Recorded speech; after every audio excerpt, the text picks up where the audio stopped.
Good morning from the 104.5 The Zone Studios. It is 6 o'clock. I'm Will Bowling. Florida won the SEC Tournament Championship yesterday with an 86-77 win over Tennessee. Walter Clayton led the way with 22 points for the two-seed Gators, who win their first tournament title since 2014. The 86 points allowed were a season high for the Vols, who were led by Jordan Gainey's career-high 24 points. Next up for Tennessee, the NCAA tournament. The Vols are the two-seed in the Midwest region. They'll play Wofford at 5:50 p.m. on Thursday night in Lexington. They await the winner of UCLA versus Utah State. As for the rest of the conference, the SEC made history on Sunday with a record 14 teams making the NCAA tournament. The SEC's number of teams breaks the record the Big East set in 2011 when it got 11 of its 16 teams into the field. That number also includes 10-seed Vanderbilt, who will begin its NCAA tournament with 7-seed St. Mary's at 2:15 p.m. on Friday in Cleveland. Late breaking news of the NFL last night as the Cincinnati Bengals agreed to new contracts with star wideouts Jamar Chase and T. Higgins. According to Jordan Schultz, Chase gets a 4-year, $161 million contract, making him the highest paid non-quarterback in NFL history. Higgins, the East Tennessee native, receives 4 years, $115 million. For all your foundation repair and your waterproofing needs, you need to visit USSTN.com. Breaking news at once on your home for the Titans and Vols. This is 104.5 The Zone.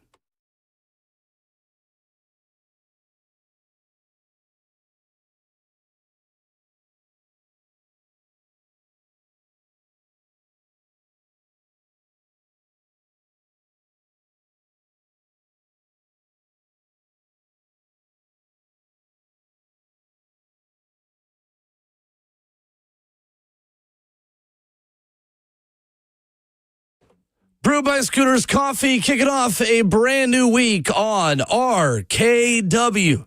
With locations in White House, Mount Juliet, Rivergate, Smyrna, and Brentwood, download the Scooters Coffee mobile app today to order ahead and save $2 off your first mobile order. The best week of the year is here. Ladies and gentlemen, March Madness begins with Tennessee falling in the SEC tournament, but we have got tons of reaction to the brackets, free agency moves that were made over the weekend. Stoney Kelley is going to talk about the draft. You're Not That Guy in Hour 4, a loaded Monday morning with the crew all here. What's up? Hey, good morning. Good morning, good people. How we doing? What an intro right there, man. With a lot of news. A lot of stuff there. Everything you should be done talking by now, Will. Let me do the update. Take the rest of the morning off. Right. There you go. No, don't let me do the update at all. How were our weekends? It was Busy. solid. Busy. Solid. Busy. Yeah, I saw you we got and the Babs games. and Alicia Clark doing the game. How was it? And it was a little wild in terms of what we ended up having to deal with after the game. After? Was it a fight? Let me start there first. No fights. Was it a riot? No riots. Did anybody throw anything on the Stop court? asking follow-up questions. But you can ask follow-up questions after I tell you what it is. What happened? So we excited. did. I did the first game. Alicia Clark and Dawn did the second game with me, and shout out, did a great job, by the way. Alicia Clark's first time actually doing the broadcasts with the NCAA. She did a great job. And so I'm going after the game over to get like a picture with them, like tell them good job, whatever. As I'm walking over to the table, the tornado warnings go off in Murfreesboro. And they come on the PA and say, we're under a tornado warning. We need everybody in the Murphy Center to come down to this level and to barricade, on that bottom part. Seek. So we had to go all underneath. So just imagine everybody coming out of the stands, and we were all in that tunnel in the Murphy Center where, the players' locker rooms are and everything. We're all just like sardines in there waiting for about 45 minutes until they cleared it. Got a chance to talk to people who watched the show, though. So that was fun. But a very dramatic ending to a very dramatic game as well. I saw that. Yeah. That's crazy, but it was fun. Man. So that was my wild weekend. I think they said a EF1, touchdown somewhere. Around that area, I didn't read the article. I saw EF1 did touchdown somewhere in Middle Tennessee. That's tough right there. All day warnings. A lot of tragedies over this past weekend, I know. too. I feel like I should have been loading going into the Arc. Yeah, no, Right? seriously. You was up in my neck of the woods, if I'm not mistaken, by the lake. And a bunch of roads, by the way, were shut off on Friday and Saturday, man. They got wild up in Hendersonville. That Friday night wind was insane. It was crazy. Yeah, it was. Yeah, it was. It was insane, Like, man. how is this not a tornado? No, seriously. My weekend, man, was good. It was solid. Friday had a doubleheader out of Stewart's Creek, man. Late there. Got in Saturday. It was all day rain. Miles had some stuff he had to do. RJ had some stuff he had to do. Missed the games this past weekend, but I ended up going on Sunday, which is cool. Highlight of my weekend, y'all, I'm going to be real with y'all. Red Panda.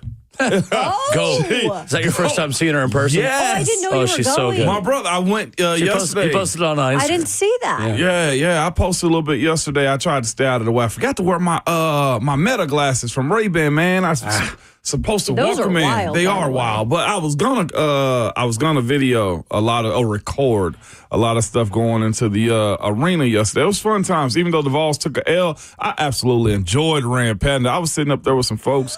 I did. I ain't gonna What lie. happens when Tennessee loses? Yeah, man, Ram Panda was awesome. I posted it on Twitter too. I was just like, this is some cool stuff right here. She did drop the bowls, man. She had did? like 6 of them in her leg, 2 in her hands, with 1 foot balance. It was, y'all listen. If Bad y'all omen for the Vols. listen, it was a bad omen for the Vols. We couldn't get close to more than 5, and that right there is how many bowls I think she had on her feet when she dropped it. So. That's still impressive. But I'm talking about insane. It was kids that were sitting where we were, and it was just like, how do you know you have that talent? I said, if you got to ask that question, kids, you have no earthly Then you idea. don't have it. Exactly. That is definitely not. a great She was point. coming out of the womb balancing the I'm telling bowls you. and stuff. What was cool was the kid's mom was just like, you're right. Don't get up on the unicycle. It was actually a good environment I was around. Vols fans weren't bitter. That was the best thing I felt like afterwards. More than Good. anything. They weren't bitter about the loss. Walton Clayton Jr. just shot the leather off. Yeah, That's he all did. you can say at that point. First time Tennessee has given up 85 plus this season, given up 86. 86, the most they've given up. They won 85-82 over Missouri in the regular season as well. The other time they gave up that much. When Florida is playing its A game, I don't think anybody's going to beat them in college basketball for the rest of this year. Listen, man. And that wasn't Tennessee's A game either. It wasn't Tennessee's A game. That ain't no excuse. But I'm telling you this: with the defense that the Vols have, and I'm talking my hand on those guys' nose, like trying to rip the basketball away. They're doing Foul. crossover, behind the back, Foul. pull up 3. Then what happens? Foul. And then they drive to the And basket. then Tennessee drives to the basket, foul. Dude, And then Tennessee tries to foul. It's like a drinking game. Then You could have Tennessee played. it foul. was. It was. And it was. Florida gets rebound, foul. What sucks about the fouls was like, all right, one complaint about the game. All right, one There complaint. you What go. You sucked were there. about the fouls was this. Florida got them in very opportunistic moments. They just gave the Vols like dribbling fouls. And he was just like, really? That's not gonna help. Don't do that. Like at one time, I think it was like 5-1 on fouls, and they just started foul. Yep. And he was just like, don't even it up with like bull crap. Like I don't think it decided that. the Doesn't game, matter, but yeah. it did make a really entertaining game much less entertaining. Yes. Which that is a common problem of college basketball officiating to me. And again, because someone's going to call in and say that I'm blaming the refs. The refs had no impact in the game. It just made it a lot less fun to watch, which happens a lot in this sport, more so than any other sport to me. Right. I think college basketball officiating is at its worst spot among all of the major sports that we watch in America. The consistency of That's Every a lot, single too. one of them. Yeah. Because to be fair, again, the Auburn game, I felt like the opposite happened for us. Like they gave us some fouls Yeah, and didn't right. give Auburn some fouls. So you're right that like the consistency of like what is like how physical you gonna let them be on one end versus the other. Like that's what I didn't love. Like watching that game, like the Florida bigs Condon would get fouled, like, and it'd be like, what? Really? That's a foul? And they are able to withstand foul trouble That's the way thing, better their than Tennessee, because depth Tennessee is- plays 7 guys. Yeah. And then like D-Stone, like Darlington Dubois or Akpara would get hammered. Hit the ground. Gainey hit the ground like 2-3 times Florida's yesterday. bigs Yeah. are just so much more physical And than Tennessee's. It was nothing. Florida is one of the only teams in college basketball that can take away Tennessee's toughness advantage. And Florida is tougher and more physical underneath and in the paint than Tennessee. They don't allow you to drive and get easy buckets at the rim. Zakai's ability to penetrate and lay it up is taken away because they're so long, they're so big, they're so physical. Even if you do get by them, they've got a 7-footer waiting at the rim. I really do think if Florida plays their best, they will win 6 in a row and they will win the national championship. Yes, Yeah, I do It's just too. going to take them having a poor shooting night or having a poor defensive night because they'll do that every now and then. But, man, they are good. Yeah, and you said that and all of that, and then you mentioned just the depth of this team, and that helps a lot in the tournament as well. And obviously the foul situations, it always helps, but that's a deep team. I mean, this speaks of, I had to go back and double check real quick, but the Florida-Auburn game, they beat them by 9. Yeah. And that's the thing about, Janai Broome is, Florida's got 3 bigs that will just body you. They're long, they're athletic, they can shoot. I see why. Whatever Florida's coach had going on, what's his, Todd Golden? This is another Todd Golden. Todd Golden. Whatever Todd Golden had going on at the beginning of the season, Caleb. I see why. Pushed under the rug. I see why they said, sir, go coach basketball. We'll deal with this later. I ain't condoning whatever he had going on. It did seem to dissipate very quickly. You know why? Because they knew he had this in his holster, man. That's a good team. They deserve to have won it. It is a really good team. I don't understand how they didn't get the regular season championship. Oh, well, they got beat by the Vols by 20. And they got banged up a little bit, and they did. Auburn was better. It does feel like Auburn peaked in about mid-February, and Florida is peaking now. If you were handing out the number 1 seed based on who is playing best today, Florida should be the number 1 overall seed. They could. Now, that's not what you hand out the number 1 overall seed for. You hand that out for who had the best overall season. Body. But and they have a 4th big now with Micah Hanglogton coming back, who had the gruesome leg injury last year. In the SEC tournament, but Thomas Haw, Hanlogton coming back, Alex Condon, Ruben Chinyelu, all 4 of those guys. I mean, they have got legitimate depth in the backcourt and the front court. They played 9 players in that game, and then Walter Clayton, 22. The former Belmont Bruin, Will Richard, has 17. I mean, they are a wagon. Elijah Martin, 10 more points. So credit to Tennessee getting there. We'll talk more about the Auburn win as well. Which I thought was enough to put Tennessee where they wanted to be, which was away from Duke and with Houston in the Midwest, where they accomplished that. But Kentucky's their 3 seed. I know. Imagine the scenes in Indianapolis. Like, are you kidding me? With Kentucky as the 3 seed. Hard to beat a team 3 times. Yeah. But Kentucky, not as good as Tennessee, was kind of their kryptonite this year. So we'll see if they even get there. They could get either Kentucky or Illinois, Tennessee in the Sweet 16. And Illinois, of course, they beat on the Jordan Gainey buzzer beater bracket. What's that? It's not a bad bracket in terms of where they are. But, of course, it's madness for a reason. It is. I'd be much angrier if I was Auburn this morning. Yeah. With Louisville as an 8 seed, potentially playing in Lexington in the second round. That is crazy. Hold up. Louisville as an 8 seed is a disservice. They are ranked number 13 in the AP poll going into all of this. Which, again, you don't do it based off where you're ranked now. You do it based off of the whole body of work. But, oof. They beat Clemson twice, right? They beat Clemson twice. They've been one of those teams that. How are they the 8th seed? And Bad then got matched up with Creighton too. That's the thing about them. My brother was just he was obviously if I was a Creighton fan, Louisville fan, or Auburn fan, I'd be livid. Yeah, you should absolutely be hot right livid. now. 615-737-1045 is our number as we continue with more March Madness reaction from a very busy weekend of college hoops. Plus, the Bengals spent money. How about that? We'll talk about it next.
You want to look and feel better about yourself here in 2025. You can do that with fuller and thicker hair. Hey, it's Kayla, and I went to We Grow Hair back, starting my journey last year. Grew my hair back, and it's been the biggest confidence booster ever. You can too. All you got to do, give them a call right now, 615-376-6010. We Grow Here is right here in Nashville. They've been doing great work for almost 30 years with proven solutions that work. No one else in Tennessee has the ARTIS robotic FUE procedure. We Grow Hair's high-density hair transplants. That's going to give you 2 times more hair in one procedure if you need to go that route. If you're just looking to grow back some of your hair, maybe you're losing it in the front like I was, the fast 45-minute laser, the PRP treatments, they're for men and women, and they are incredible, have helped me on my journey. Backed by the only company I trust with my thinning hair, I go to We Grow Hair, and you can call them 615-376-6010. Get a free consultation now at 615-376-6010 or go to WeGrowHair.com.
RKW is brewed by Scooters Coffee on 104.5 The Zone. Download the Scooters Coffee mobile app today to order ahead and save $2 off your first mobile order. 615-737-1045 as we hit the weekend headlines.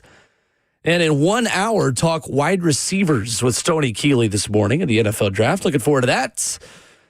The Cincinnati Bengals, speaking of wide receivers, paid a couple late last night. They exclusively tell Jordan Schultz with the initial report that Jamar Chase gets 4 years, $161 million, $112 guaranteed. He is now the highest paid non-quarterback in NFL history. T. Higgins gets 4 years, $115 million, making him the highest paid wide receiver 2 in history, which is just a hilarious sentence. Hilarious sentence. Oh, wait. Oh, but by the way, Jordan, make sure you throw in there. He's the oh shoot. We can't think of it. He's the highest paid, I don't know, wide receiver 2 ever. Yeah, go with that. Make sure you copy and paste exactly what I texted you. Thanks.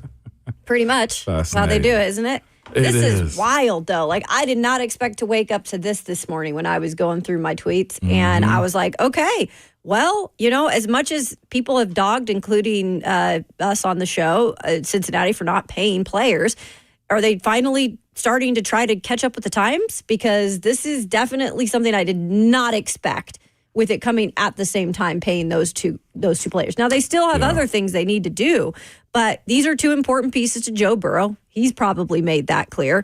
So I guess hats off to Cincinnati for doing what they need to do, but it took too long. It did. Man, again, as you just said, shout out to Cincinnati.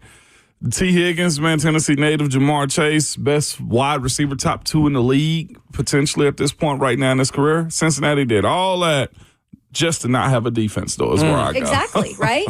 That's just where I go. Again, they better, I'm talking about at this point, with what Cincy's got going on, the fact they hadn't done much with Trey Hendrickson at this point, they better be scoring about 35, 38 points a game if they want to go win a championship. Or be really good when it comes down to drafting good defensive players through the draft. Like, they got to find balance in this, and it's good for Joe Burrow. Joe Burrow, now the pressure's on you immediately to drag this team to an AFC championship. No, better yet, to the playoffs and further at this point. Let's just start there first. Because, again, I think Philly has shown us, Kansas City has allowed us to see, too, if you don't have protection for your quarterback, and if you don't have a defense, it is hard winning that sticky Lombardi moving forward. We in Pittsburgh dealt with that also at one point in time. We were very heavy offensively. I'm talking about heavy offensively. And if you don't hit on young defensive linemen through the draft or be very strategic with your defensive free agents, then you can find yourself making it to the AFC Championship or less. It's the way I look at that one. Which doesn't cut it, because when you pay players, then you're expected to do stuff with that. Yeah. And it also means, you guys, that if they're going to pay players and have this offense, you're right, and they don't fix their defense, then this offense better also be able to win games starting at the beginning of the year. The problem with Cincinnati, too, is they dig themselves in a hole so early sometimes. Always. And then their defense, didn't show up last year, and it screwed up their whole opportunity to make the playoffs. I don't think they have yes, I do. I'll say this. I don't think they have a right now to dog the defense. They've stated with these payments, with Joe Burrow, with Jamar, with T, and also with Orlando Brown Jr., like, offense is how they're going to win football games. You can't complain about defense moving forward. Now, I know it's like, well, you were just saying they should pay them. Yes, you should pay them. We also acknowledge that Trey Hendrickson should be a part of it. They should be aggressive defensively in free agency. And they got to, like I said, from here on out, they got to hit home runs on their young defensive draft picks at this point, because there's too much in the offensive unbalance. It's imbalance when it comes to where their delegation of monies are going right now. They got a new coordinator, too, by the way, so. Yeah, they do. You better draft like Kansas City if you're going to operate this way. Facts. Yeah. I mean, the way Kansas City has found Nick Bolton and L'Jarius Sneed outside of round 1 on defense, you just can't afford to miss on any draft picks when you live this way. It's not necessarily the wrong way to proceed. It is the pathway that you have chosen. If you're going to spend this much money on your offense, you better draft good defensive players. It's just really that simple. And when you look at Cincinnati, why does the team with one of the best quarterbacks in the NFL need to pay 2 receivers? Why? That's the question I'm asking. It's not a bad question, honestly. That's the question I would ask here, because look at all the other teams who are paying multiple wide receivers. Yeah. They have second or third tier quarterbacks. Jalen Hurts is not an elite quarterback in the NFL. He had a really elite postseason this past year, but he is not a top 5 quarterback in this league. Jalen Hurts needs to have 2 paid receivers to make him good enough to win you a Super Bowl. That's Devontae Smith. That's A.J. Brown. He has both. He also has Saquon Barkley. I mean, that is major talent that they have spent along with the best offensive line and the best O-line coach in football to make him good. What does Joe Burrow really need this much help? Patrick Mahomes proved that he didn't really. I mean, Correct. He had his steady Eddie and his tight end Travis Kelley, but let's be honest about the weapons that revolved at the wide receiver spot. And I would go on to say, too, that Josh Allen proved he doesn't need that much help either. This past year when they got rid of Stephon Diggs and did not miss a beat on offense with Keon Coleman as the replacement for him, who was not that, and Khalil Shakir, who kind of stepped up to be number one. I think you can say 2 things that are true about this. Credit to Cincinnati for finally operating like a competent franchise, but I think you paid the wrong guys. If you can still pay Trey Hendrickson, maybe this is all fine and worth it for the win now window that you are in, but I will only give you full credit and full marks if you keep all 3. Yeah, I'm with you on that, because I would have rather for them in terms of their long-term plan because of their defense needing a boost. I would have signed Jamar Chase. Obviously, you can't not do that. Right. And then my next mission would have been, let's get Trey Hendrickson figured out. Well, here's what the Chiefs would have done. They would have tagged Higgins and traded him. Yeah. And they would have paid Hendrickson and Chase. That's exactly what Kansas City would have done, which is what you should have done. You should have traded T. Higgins once it went into that realm where you couldn't keep him, Hendrickson, and Chase. And again, I will eat my words if you keep Trey Hendrickson after all of this. But this is only a smart move to me if you can afford all 3. If you can afford all 3. Maybe it's an incomplete grade that we give at this point. Yeah, it has to be, because, again, the consensus from everybody was get them both done, right? Or the fact that T. Higgins could have gotten done before now, and Jamar Chase, too. It's just like with them, the timing of it. I'm not sure if you guys saw it. It popped up on my algorithm on Twitter, man, but they went through the Andre Smith signing a few years back that was recorded as far as Hard Knocks went. Yep. And it went drawn, and it was a long process to get to where they were going anyway. You feel the exact same way about these processes right here as it pertains to their wide receivers being signed. Again, a lot of people would tell you buy into the defense, right? At some point in time, you trust what your draft is doing, your scouts on the front office, to be able to find another T. Higgins, because they're bragging about being the the highest paid number 2 wide receiver. Well, here's the thing about it. Defenses in the NFL have gotten better. The teams that they're going to have to go see week in and week out, they better be lights. I'm talking about 7-on-7 football at this point with Joe Burrow. And the other part about Joe Burrow was this, too. Well, you bring up a great point. Did Joe Burrow need 2? It's good if you can have them young and cheap. To have both of them be that expensive, as I said before, his ability to win games on the basis of his shoulders, his legs, and just his mind right now. The pressure has to be risen. All the way at this point in his career, even more than Lamar Jackson. I think Joe Burrow has the most pressure in NFL to deliver right now. He's up there. I don't know if I agree with that. I will put him up. I don't think it's gotten any higher. Like Joe Burrow, just being Joe Burrow, has championship level pressure on him every day since he got to that first Super Bowl. It's true, but this is a Joe Burrow move. But now they're like, move. We're paying the guys you want here. The justification, a lot of money. Exactly, of his, because it would have been better for their franchise to be able to tag him and trade him, as you said, T. Higgins, that is. Yeah. But the need to have 2 that are at that price point and also his, I think and he your has defense to. hasn't just improved overnight. You don't know that yet, right? And I think it's because of that. You can't blame the defense moving forward right now. I think you could make the other argument, though, that since the day he got there, the pressure was higher than it is now. I mean, because he didn't have any help yet. He helped make these guys into legitimate NFL talents.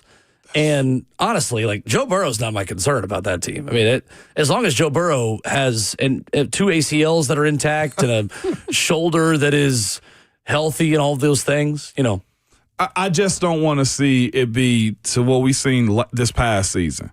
a slow start to the season, and offensively, they're not able to either hold the football long or either score as many points as the defense. I mean, as the opposing team is allowing, as far as their defense goes. So that was the big NFL headline over the weekend. We've talked a little bit already this morning about Tennessee and Florida in the SEC tournament, 86-77. Yesterday in Bridgestone Arena for Florida's first SEC tournament title since 2014. How concerned are you about Tennessee defensively going into the NCAA tournament? Very much so. For this reason, one, I'll say this: Coach Barnes in his post game interviews, he spoke about Igor Milicic getting to the paint. Not just him, but Darling Stone Dubar and Felix Akpara. Their ability to get those defensive rebounds has to go to the top of the list right now. Florida, and I felt like Auburn in portions of the game, also in Kentucky when they play them too. Their ability, Will, to stop their offenses from getting second chances has been low, man. Florida thrived yesterday on offensive rebounds. I think they end up out rebounding them by 9 or 10 offensively. And when you have teams that can shoot like Florida, shoot like Kentucky, or anybody else that's in March Madness, you die by that. That's what happened yesterday, I felt like. 15 Florida offensive rebounds to 5 for Tennessee. Yeah, that okay. can't happen. Not okay. And if it does happen, you either have to turn them over about 15 times and score before they can get set, or you've got to make about 50% of your threes. And Tennessee did neither of those things. And stay out of foul trouble because you don't have the depth for it. No, and that's the biggest thing you learned in that game with Florida. A team that has so much depth, and then they're getting the calls, like you said, that meant something down the stretch. That's a little worrisome. But I say this about it, guys. I do think it's always a reset when you get to the NCAA tournament, and particularly about how some teams play. For some, it isn't. But I do feel like this is a good enough team, coached by a good enough coach with experience in the tournament, that I'm not as worried about that once they get into the tournament. Now, a matchup could happen. Absolutely. But the teams that I'm looking at that they have in front of them, unless it's, again, Kentucky, where they've had the kryptonite, they've been... See, that's the thing. You can't afford that. That's the issue with Kentucky being a kryptonite towards the Vols. Like, when you playing the way, when teams shoot like Florida and Kentucky against the Vols, those second chance rebounds, the ability to defend and not foul and understand what the referees are calling on one end versus the other. Something I heard Ron speak about time and time again. Savage. Time and time again. Ron Slay. As far as understanding the flow of the game. That's where when you don't have that much depth. That's where when your three ball isn't falling the way the other team is, you got to be able to do that dirty work in the paint and do it well and clean. And yesterday it wasn't that way for the Vols at all. They got pushed around too. I thought there was some over the backs. But you can't complain when they got 6'11s and we got 6'9s. Like, there is a difference. I felt like there could have been some over-the-back calls against Florida yesterday in Bridgestone. But the fact that they were so long and got so much depth, they can afford to give those fouls away and actually be riskier than the Vols were. Igor's got to get to the paint. And there you go. That is the biggest thing. Tennessee needs a lot more from Igor Milicic. A lot more. I've said it all season. He is the X factor. On most nights, you know what you're getting from Chaz Lanier, barring something weird, which also happened yesterday with him fouling out with plenty of time left in that game. You know what you're getting from Zakai Ziegler, even with foul trouble, because when he comes back in, he is consistent, and he has been able to impact games with a short amount of time, especially the second half. Igor Milicic is the guy that you don't know what you're getting. Time in and time out. Igor, buddy, like... Wake up. They need him to stay out of foul trouble, A, and hit open shots, B, when they come to him at this point. And they did not get much from him in either game. No. Over the weekend. Did not, man. And you can see him, like, watching the games. He's around the perimeter a good bit. Like, his ability to be his size and have a dribble is something he has to take advantage of, especially when they putting a power forward on him and they're not as athletic as he is. He can shoot. He's 6'10". That's what I'm saying. He can shoot. Like, he looks to me like 6'7" on TV, but he is a full 6'10". Who was it? Florida? He went through a stretch of, like, he had a perfect game. I feel like it was Florida. At home. Or he went 7 for 7, went to the hole a few times. Arkansas was the other one where he was terrific at home. He's got it in him. And I feel like between him and Chaz, for the most part this season, they get into moments where you just like, all right, you know how they're going to play based on how they make or miss their first 3. Yes, 100%. You can tell how the game's going to go at that point. Yes, and Igor, for me, man, it can't just be Akpara in the paint battling. Or when Igor gets into foul trouble, which has been the story as of late, you put in Phillips. And what is Phillips, 6'7"? Kate Phillips? Yeah, he's 6'9". He's 6'9", too? Yeah, he's a bigger guy. I mean, Tennessee has some length. They just only have 2 bigs. Right. Igor Milicic, his big game was Missouri. 21, 10, and 5 against Missouri. He didn't play against Florida the first time because of flu-like symptoms. Sure That's did. what, okay. Sure did. Which is still crazy to me. Tennessee beat this Florida team 20. without 20. Zakai Ziegler and without Igor Milicic by 20 points. So, to go back to the original questions, are you worried about them? Like, those games are in them, where they can beat Florida like that. It's all neutral site moving forward. Heck, at this point, Tennessee's got a home game with it just being in Lexington. They really do. And so that is the positive, is that you will be playing the first 2 rounds in an arena you are very familiar with, that you play in every year. Jemai Mashak and Zakai Ziegler have won a lot of games in Rupp Arena. The downside is it's a Thursday, Saturday instead of a Friday, Sunday. So a little shorter. That is the negative. You would, I would have rather gone to Cleveland and been Friday, Sunday. It's the first time anyone said I would have rather gone to Cleveland. Get that on I record. would have rather played Friday, Sunday than Thursday, Saturday. Yeah. For sure. The fact that they played Sunday. One less rest day for a team that, props to Tennessee, too, for getting to this point, to getting to the championship game. Because I know we all question, what is really the SEC tournament? What does it mean? Well, here it just means more. Yeah. Honestly, though, if you watch these games this weekend in the SEC tournament, and national people were talking about it, not just because it was SEC for football, because it's the SEC for basketball, and it was really that good of a tournament. So for them to get to that point, it is taxing, right? No matter what, you're trying to push to win this thing. It's not like they weren't. So getting 1 extra day would help, but it does help that they are so close, like you mentioned. That's like the payoff, I think. It is, 100%. You're not going to Seattle. I saw some of these teams going to Seattle, guys. Like I'd rather do that if I was playing Friday, Sunday. Goodness. I'd rather have that more. is not a fun. I'd rather have more travel and have more time. I don't know, Will. I've made that trek a lot of times. But that wasn't an option for Tennessee, though. Tennessee's 2 options were Lexington I'm just and saying, Cleveland. it's super close. I don't think one day will be that big of a difference. Do they stay on site? Off topic. Do they stay on site? Will they stay in Lexington and they'll come back? As far as the tournament goes, the whole weekend? Yeah, the whole weekend. They'll stay there. Okay, they'll stay there. All right. Didn't know that. I wonder if it's like the Super Regional a couple years ago, or what was it last year, where the team had to stay in dorms in dorms because there were no hotels for graduation. Dude, that would suck. Yeah. It will not be like that. I imagine no, this is a bid that's been put for a long time. That is the close. People don't realize how close Lexington and Knoxville are. Is the beauty smokes. of it. For fans, it's great. It's only about a 2.5 hour drive over the mountains. So I nice. do say from Knoxville and Lexington. For the players, they're probably flying anyway, so it doesn't really make a difference. that's one thing in college I did say if I could go back, I would have road tripped more because you don't realize how close you are. I would have gone to Lexington just to see it once. I did. Yeah. You did? I went twice. I You saw guys are Tennessee win lucky there. here with everything really, really close in Nashville. Yeah, I had no way. Knoxville to Lexington is about, 2:45 by 2 hours? About 2.5. Yeah, Because 2.5. Knoxville, you're 2.5 from there. You're 3 from South Carolina. South Carolina. Nice. Athens is about 3 and some change. I thought that was a little bit longer. You Because thought that's that the thing. was Those are the 2 doable drives drove besides that. Nashville. The rest of it is a trek. So it's not, Yeah. it's not as easy as being in Nashville and being able to go everywhere. Yeah. But It is. That is one, though, that is easy for the guys. So I'm hoping they don't find advantage themselves of in the that, bad yeah. horse stables while they're up there. more NCAA tournament draws for the SEC and the record the SEC set yesterday. We'll give you the numbers on that. 615-737-1045. The number as we wrap up hour 1 after this.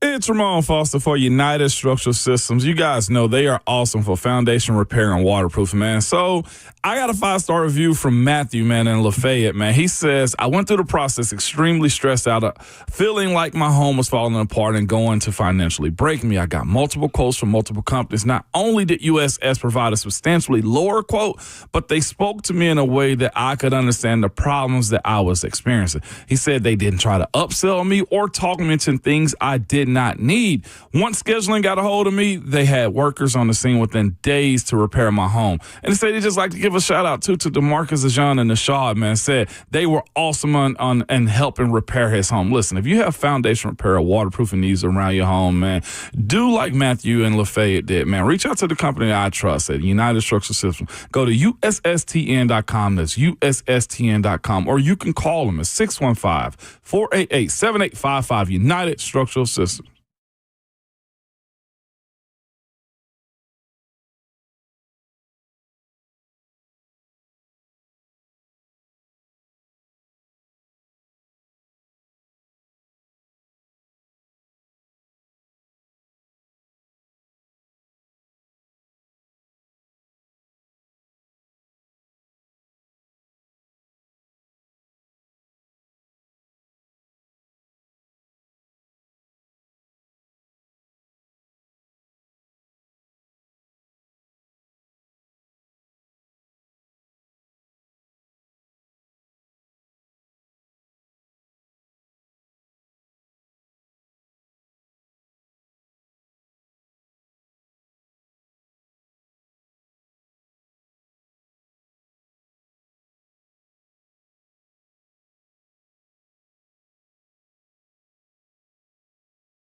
RKW wrapping up the first hour of your Monday morning. We are brewed by Scooter's Coffee with locations in White House, Mount Juliet, Rivergate, Smyrna, and Brentwood.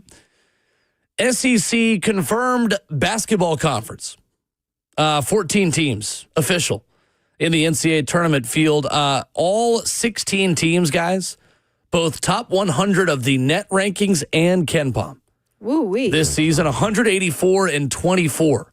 The SEC non-conference, despite the fact that they finished 500 in conference play. Yeah, right? That doesn't matter. I mean, because they were beating all these other teams up in the non-conference part of it. Oh, well, that was good. That was good right there. I wonder why they finished 500 in conference play. Somebody's got to win, somebody's got to lose. Yep. Until we implement ties. Who was the coach that couldn't understand that, or the analyst? That was It was a coach first. I forget who the coach was. Yeah, either way, that was. It was Carl Ravitch? No, there was a coach before Carl Ravitch. Yeah, did but it, Carl Ravitch which was part of the reason that. I think why Carl Ravitch got duped by it was because a coach at a press conference so upset. mentioned it. Yeah, I'll look it up. But either way, though, man, it's big for the conference. I'm sure our guy Richard is Richard Hendricks. Archie Miller. Archie Miller.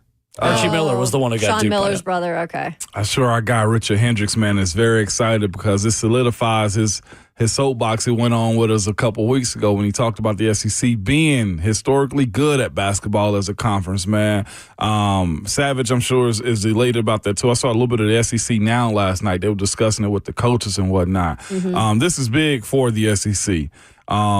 Because again, the Big Ten has ruled for a while, the ACC had ruled for a while, the Big 12 also in moments, man. So the SEC to have this time slot right here, I mean, this moment in history, it's you got to get to the Final Four. Ron last night said he think 4 teams from the SEC can make it to the Final Four. That'd be wild. That would be wild considering how good Duke is and the talent that they have too. But when you look at how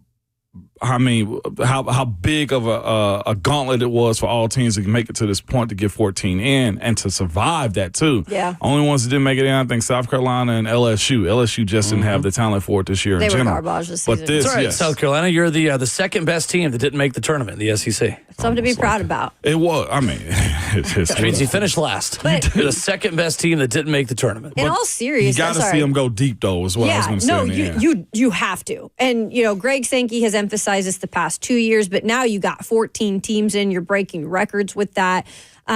You have teams that have been battle tested, not only in conference, because that's obvious. We see that all the time down here. But in non-conference games, a lot of these teams were able to get wins against these other teams now that you're seeing in the tournament.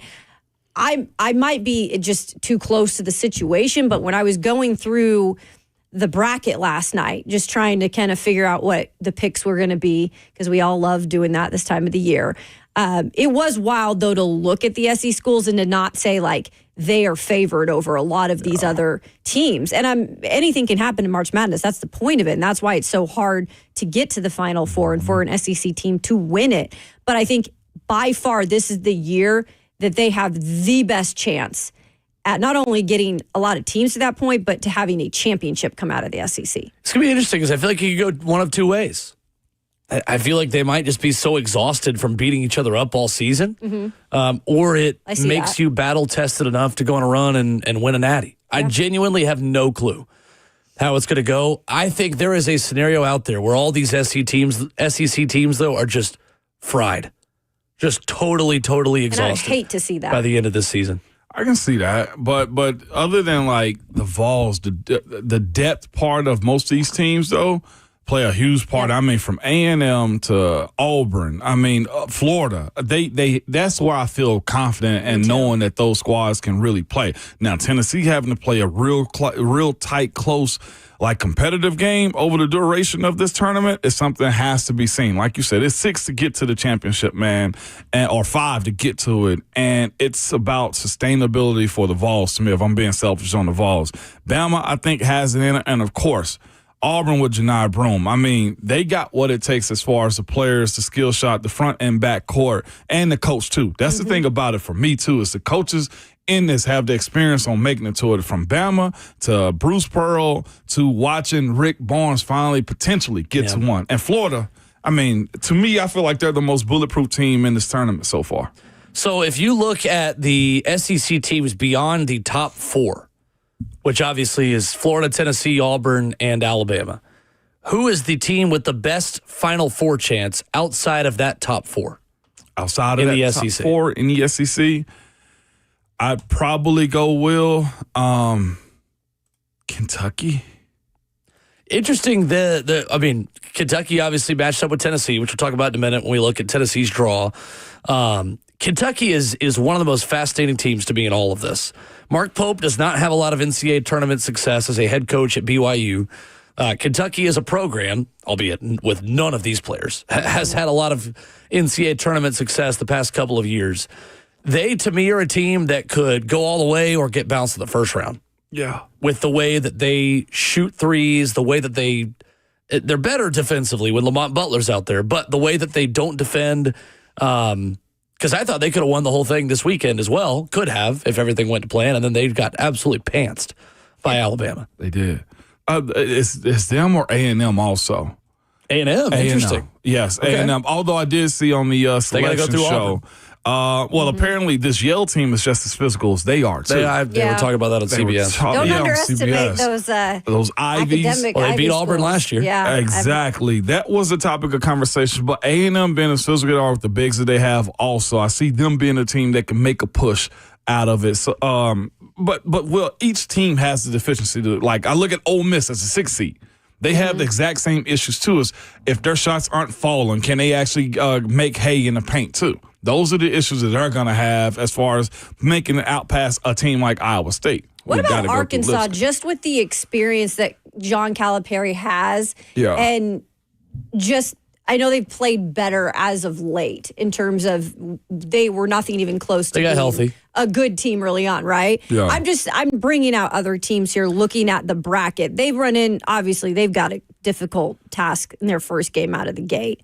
John Calipari has not been a good tournament coach later in his career. Yeah. To me, it's Missouri. Really? I think Missouri is the team that shoots a lot of jump shots, takes a lot of threes. If they get hot, I do not hate their draw. Now, going through Drake in the first round is no small task. Drake, who's got one of the best players in the country as the 11 seed, but Texas Tech is their 3. Yeah, it's not a bad bracket. And St. John's as the 2 seed. St. John's plays one of the slowest paces in all of college basketball. If Missouri can play their pace against St. John's in a Sweet 16 matchup and force St. John's to be sped up a little bit, I don't hate that for Missouri. I don't hate that matchup. Another old team with a lot of depth. But I think the West is the weakest bracket by far. I think you could see a Missouri-Florida Elite 8 matchup in the West region. Interesting. So they are the one, to me, outside of the top 4 in the SEC that's got the best chance to get hot and go on. Yeah, there are a lot of SEC teams in that West side, on that West regional bracket. And Missouri just got those some 2 shooters. Yeah, just Florida and Missouri. Yeah. Right, but where they Arkansas. all could pan out to in terms of. And Missouri and Florida also split the season series this year. They did. That's right. Who's back in January, they. You idiot. What do you want to say? I was like, who is that speaking? Jayhawk. I'm speaking out of the dungeon. Pay no attention to the man behind the glass. I know. 615-737-1045 is our number as we transition to hour 2. What about Tennessee's draw in the NCAA tournament? Are you glad to share a bracket with Kentucky? That's next.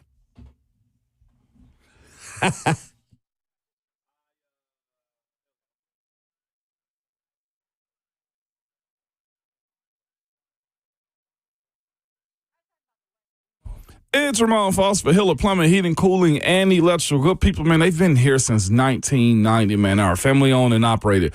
Jim Hiller was recently named amongst the most admired CEOs, and it's because of the way he truly cares for his team and his clients. Hiller, trust me, I've actually experienced this, man. They take care of every customer on every job every single time, man, and they stand by their work. The slogan is, happy you'll be or the service is free. If a customer isn't pleased with the work performed, they will make it right, man. They send a professional, experienced, trustworthy technicians to come come into your home and they leave it cleaner and better than they found it. Hiller also offers true transparency pricing. What this means is this: every part of the job is lined up front so the homeowners can understand what they're paying for and why. There will be no hidden fees, no added costs, no surprises when you get your bill. To book with Hiller, man, or to get more information about them, simply go to happyhiller.com.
7:01 from the 104.5 The Zone Studios. Good morning. I'm Will Bowling. Florida wins the SEC Tournament Championship yesterday with an 86-77 win over Tennessee.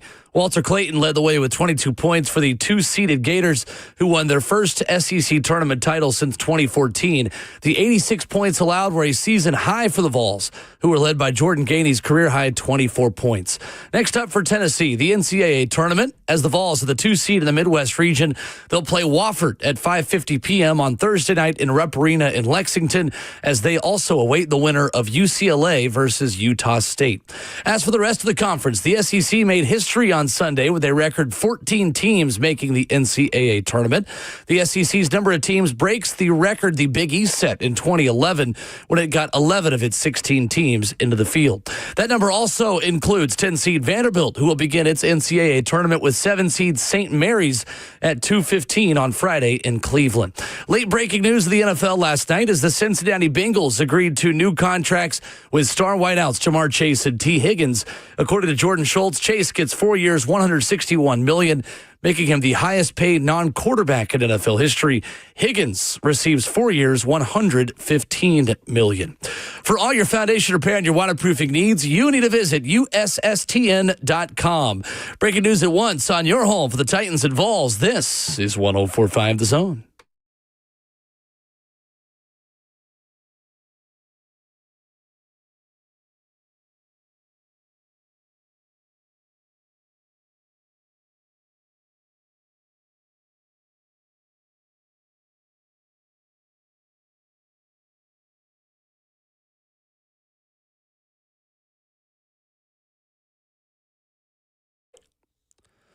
RKW is brewed by Scooter's Coffee as we roll already.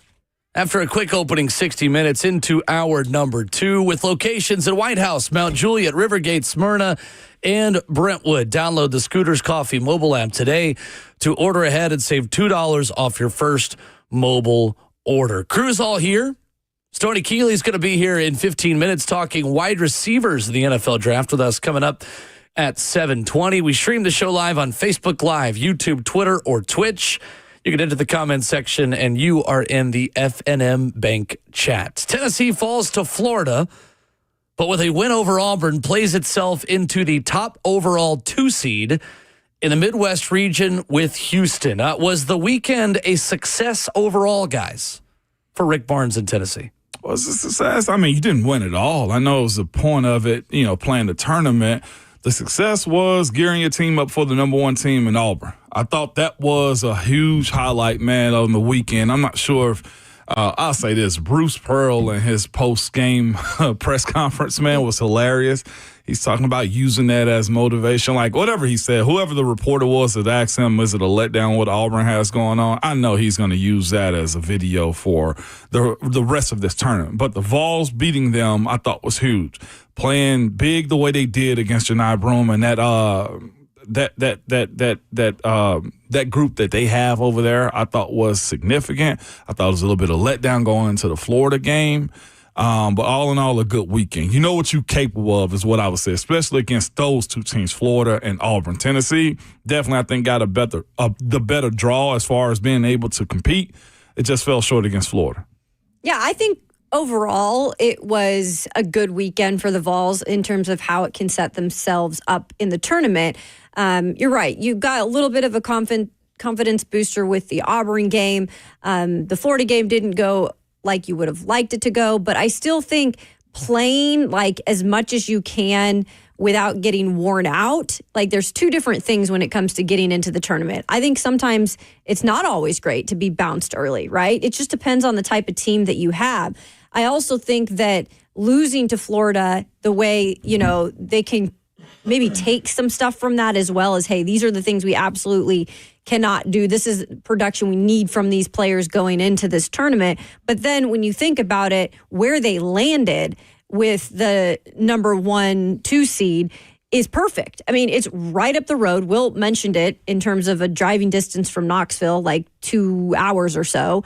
And you're just going to be able to, while you're playing on Thursday, you're still going to have enough time to get prepared for that team. And then you look at that side, it's not bad in terms of the matchups. And I know we're going to talk about Kentucky again here in a minute because they could run into them, but it could be a lot worse in terms of their draw. I think real quick before you go, the best thing that happened for the team, it gave the justification for it to complain for Coach Barnes, though, too. Like, the fact that he's able to call out Igor Milicic right now, the fact that guys like Chaz Lanier can't foul out early in games, I feel like coaches need justification to complain because right now the season's been so long. You've had to deal with them all year long, and now losing the way they did to Florida yesterday, I think is a reset on a new voice for Coach Barnes moving forward as far as being able to coach them hard. Exactly. Aaron Torres put this out over the weekend, said Rick Barnes since 2018. 3 Sweet 16s, an Elite 8, 2 SEC regular season titles, an SEC tournament title, and 4 appearances now in the SEC tournament championship, and multiple seasons ranked number 1.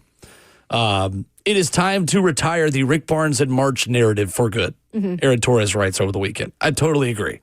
If you want to talk about that with Texas, that's different. I do think since 2018 with Tennessee, I mean, he's been better other than one run to the Final Four for Bruce Pearl than Bruce Pearl has. Yep. Who has not been back to the second weekend of the NCAA tournament after that Final Four season, which there's this idea out there that Bruce is just the ultimate win in March coach, and I just don't think that's true. It's not true necessarily. Kentucky is the 3 seed. Do you like it? Do you not like it? Do I like Kentucky as a 3 seed in the same With bracket as Tennessee. Vols?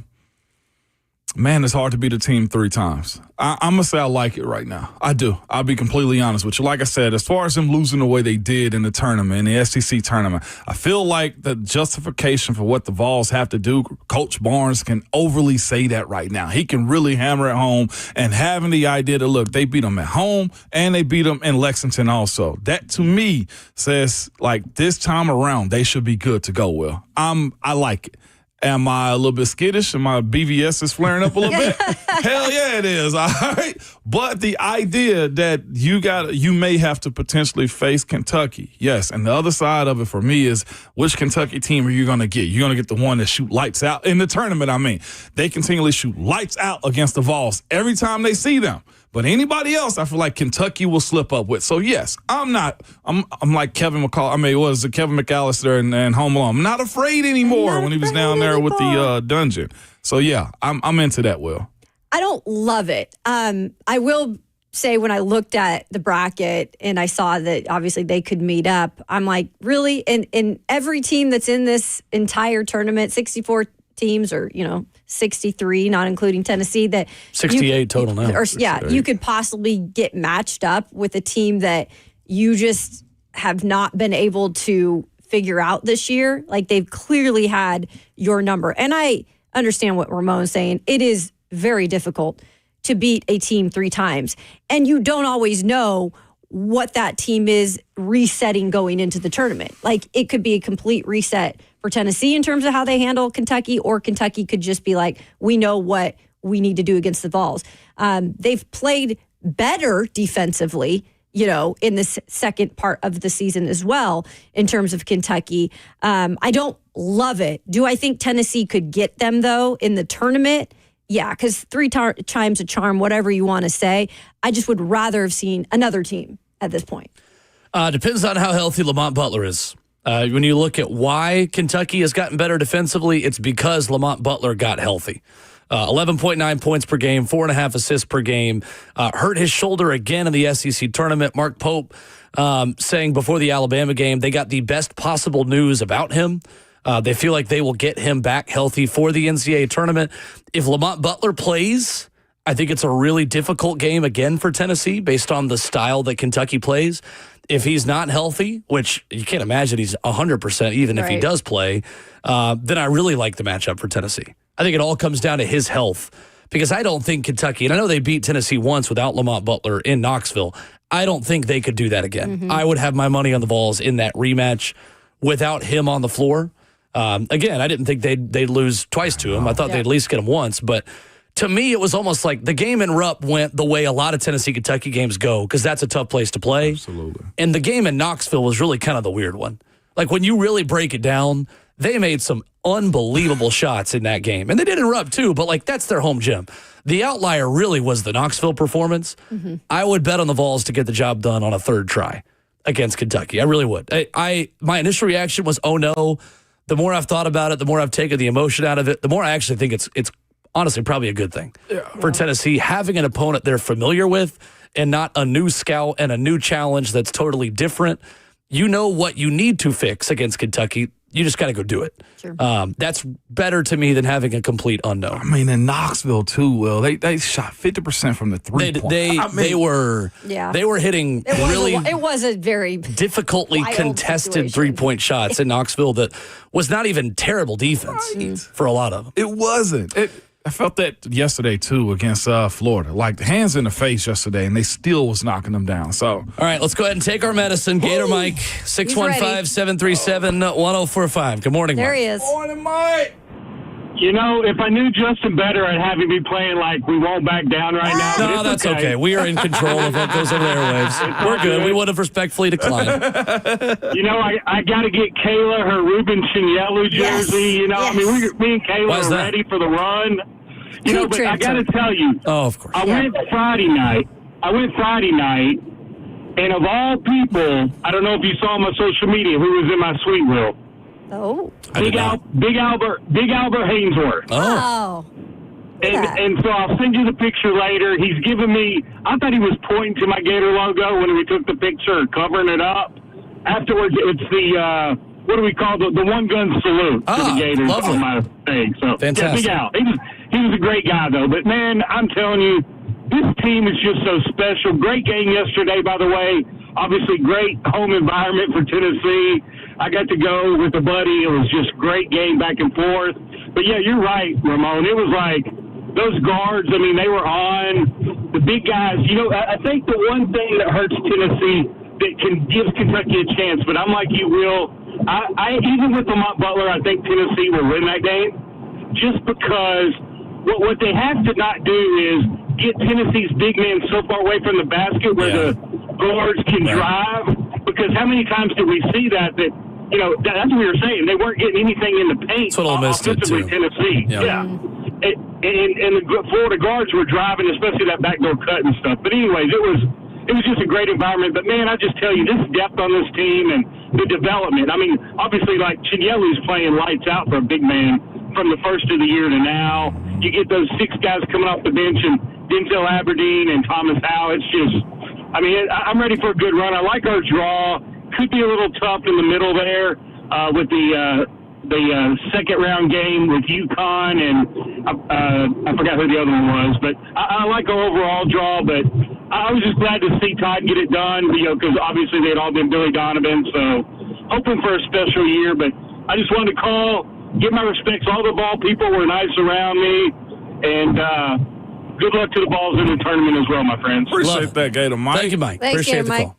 Glad you enjoyed it. I will say there was no bitterness yesterday at all on either side. I think people understood, especially after last year, that the SEC tournament is not always the best indicator of how your NCAA tournament will go. Just because of the way Alabama and Tennessee went as far as they've ever been last year after getting bounced day one. So changes the vibe around it a little bit for sure. And Tennessee got one in 2022. Like, you're still kind of on the end of that, and that included Sakai Ziegler as a freshman when they beat A&M back in 2022. 615-737-1045. Coming up, the RKW draft experts. Stoney Kelley scouts draft wide receivers with us next.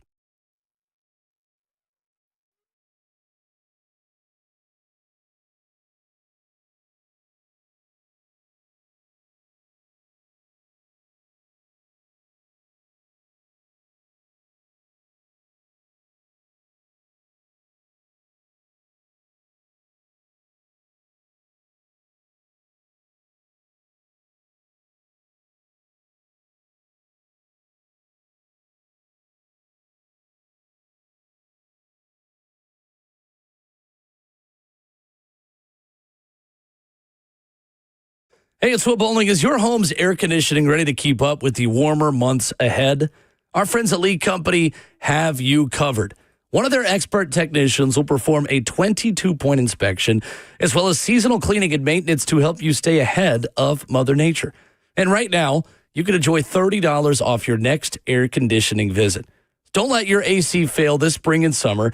Head to leecompany.com to schedule your appointment today and get $30 off. You may have noticed during some of these warmer days we've had over the past couple of weeks in Middle Tennessee, AC unit not ready for when we get temperatures up in the 80s here in Middle Tennessee, and it is going to happen before you know it. Make sure you are ahead of Mother Nature with Lee Company and enjoy $30 off your next air conditioning visit today.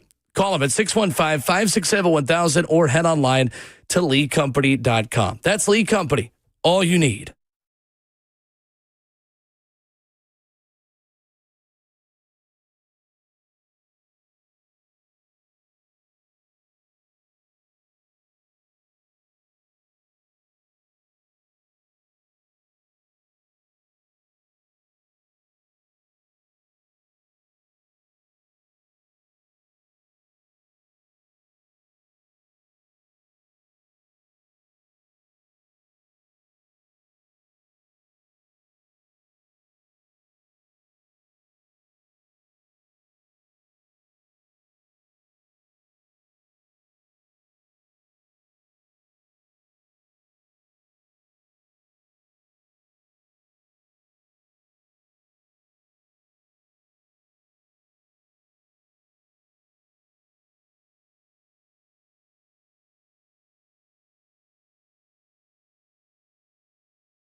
RKW is brewed up by Scooter's Coffee with locations in White House, Mount Juliet, Rivergate, Smyrna, and Brentwood as we continue your Monday morning with some NFL draft talk. The official RKW draft expert, Stoney Kelley, joins us now. Of course, you hear him on Football and Other F Words, available wherever you download podcasts on the Zone Podcast Network. Stoney, what's up, man? How we doing?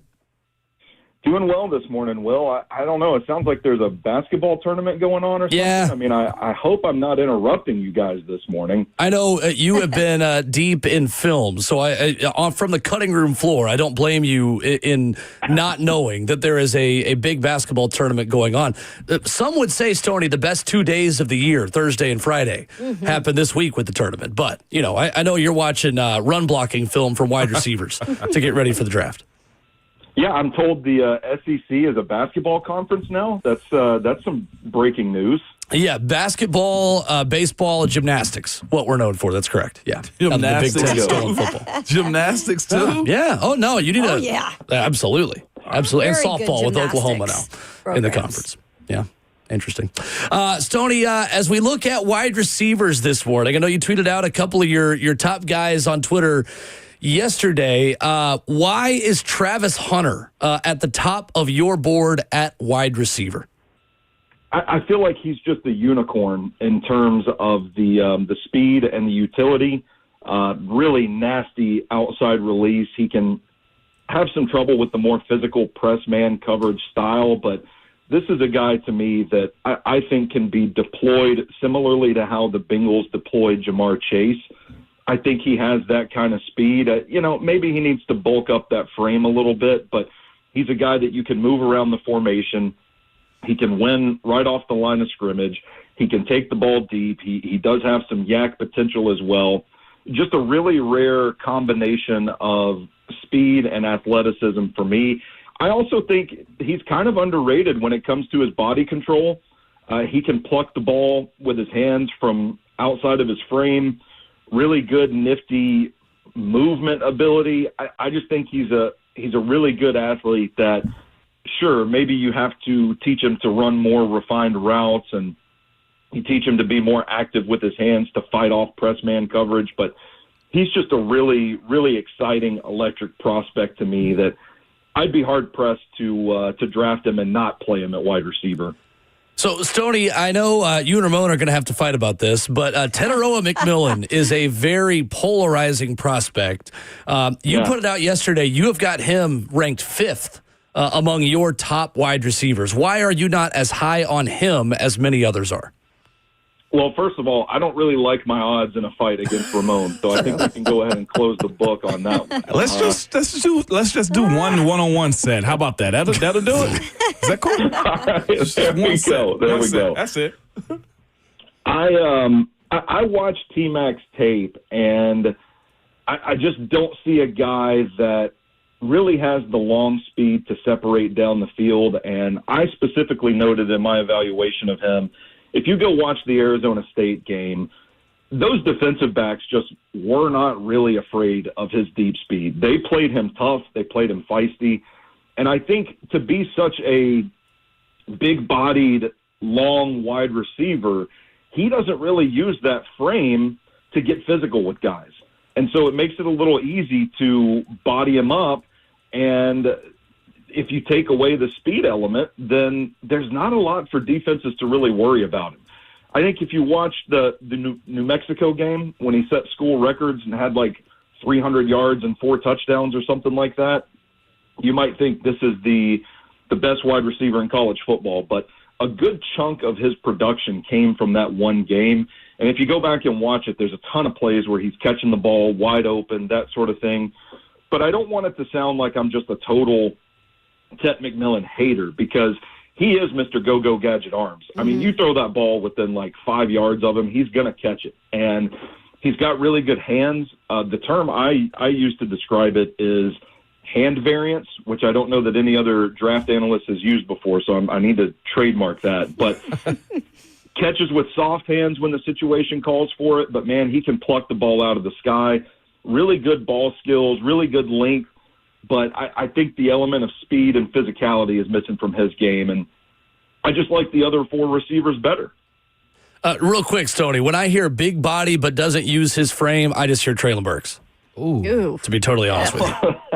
Oh boy, That's probably not fair. I know that's totally not fair, but that's the like, oh no, not again that I hear. And I know your buddy Zach Lyons and our teammate has maybe made a little bit of that comparison as well himself. See, I walked right up to the line, Will, and then you just stepped right over it for us. Oh, I'm never scared to walk over the line. Never scared.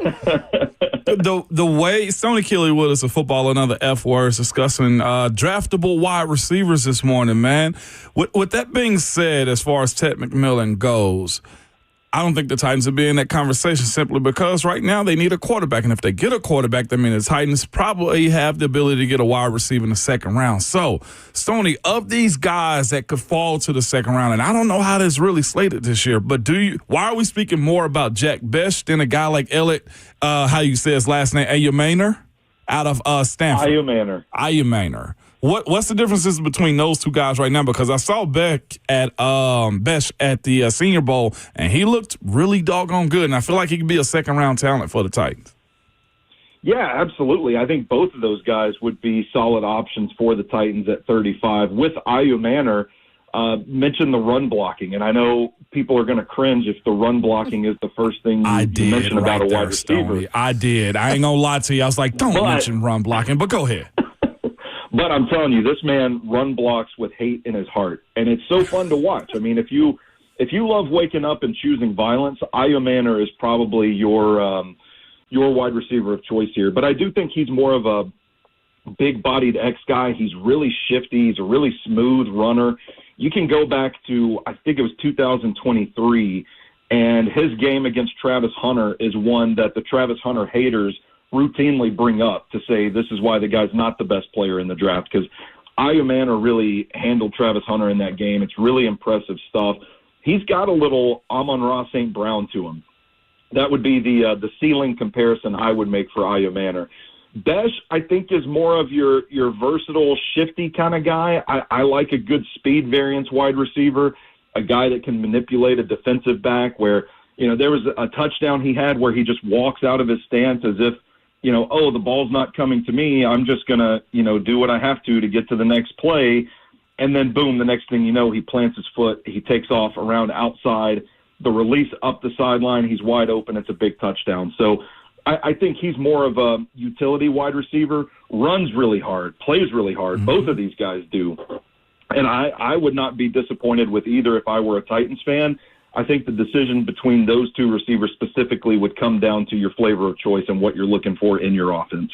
Stoney, when you look at where the Titans are right now, they need wide receiver help, and heck, they just released a cornerback this past weekend, and Chido Awuzie. With that being said, what's more of an importance as far as value if we're discussing DBs versus wide receiver, specifically in the second round? Which one are you most likely that you want the Titans to take when it comes down to that second round pick? Well, I do think that defensive back could be a sneaky team or a sneaky need for this team. It's going to be a position like, if they go up there and draft a corner in the second round, fans are probably not going to be too happy. But I do think it is a position that they probably needed to start thinking about the future, regardless of whether they release Cheeto or not. But with that said, I think I lean wide receiver here because of the impact it could have on the offense, right? You've patched up your offensive line in free agency. Theoretically, I mean, listen, everybody in Nashville's buying their Cam Ward jerseys already, so let's just roll with that in this hypothetical situation. Yeah. Cam Ward is the pick. You've got to add some pieces because right now you're looking at Calvin Ridley, and then you're counting on a leap from guys like Bryce Oliver, Jaquan Jackson, Colton Dow. You're counting on Van Jefferson at this stage in his career. You've got to have a guy that can complement Calvin Ridley. And while I don't think this class as a whole is as good as last year's class, this class is loaded with guys that can be quality wide receiver twos in an offense, and it's loaded with guys that are going to be shifty slot options as well. So I actually think the Titans are going to take both in this draft. They might double dip at wide receiver, but there at 35, you can kind of have your pick of the litter. Stoney Kelley of Football and Other F Words, also our NFL draft expert, joining us on RKW. So Ole Miss has been able to churn out some wide receivers here in the past. A lot of the Titans fans here know A.J. Brown well. Obviously, you got DK Metcalf. What about a guy like Trey Harris in terms of what you're looking at in him? Yeah, so Trey Harris. Well, first of all, Kayla, I'm surprised you haven't asked me about Kyle Williams yet. We got to get to I'll him. get there. That's my next one in terms of a slot guy. All right. Well, Trey Harris, I think, is like the prototypical combination of size and speed that you look for in a wide receiver. He's a guy that can really like threaten from the first level to the third. He has the ability in the open field to take a screen yard. He has the ability to run deep and be a deep threat for an offense. I think the concern with him, for one, he missed 5 games due to a lower body injury in 2024. So you do have some questions about the durability, but the route tree, and it's a similar conversation to the Tennessee offense, but the Ole Miss offense just doesn't really ask Trey Harris to do a whole lot. There's a lot of stops, hitches. There's a lot of go routes and stuff like that where he's just either attacking, the first few yards of the play, or he's going deep, that sort of thing. I think you do have questions about the route tree and his capacity to learn it, that sort of stuff. Makes him a bit of a project. But from a prototype standpoint, I do think Trey Harris has the size and speed that you look for to be an X receiver, specifically opposite Calvin Ridley in this offense. Yeah, and really good in the red zone as well. Stoney Kelley joining us here on RKW. So speaking of the slot, because you did say there is a chance that the Titans go and get 2 in this draft, and there are some good slot guys. I'll let you voluntarily talk about Kyle Williams, but let's start with a guy like Tez Johnson too, who's out there. Yeah, Tez Johnson, kind of a disappointment at the combine. I know people weren't too happy with his 40 speed, but I never really thought Tez Johnson was a long speed guy anyway. I think when you look at him coming out of Oregon, very slender frame. I mean, he, all due respect, kind of looks like a bobblehead out there running around on the football field. But this guy can separate in a phone booth. He is quick, twitchy. I'm talking like 1 to 2 steps, and he's gone, and all it takes is for him to get around you, and that ball is getting completed. So he's absolutely an option there. I do like Kyle Williams quite a bit. That'd be a value pick, right? Yeah, absolutely. Yeah. Absolutely. I think Williams is going to be an absolute steal for somebody. Yeah. I mean, he has speed for days, for one, but his release prowess is so impressive. I mean, he can beat you in a million different ways right off the line of scrimmage. I think he is a pretty good technical route runner, very quick change of direction ability. And you know what? We'll just float this out there again.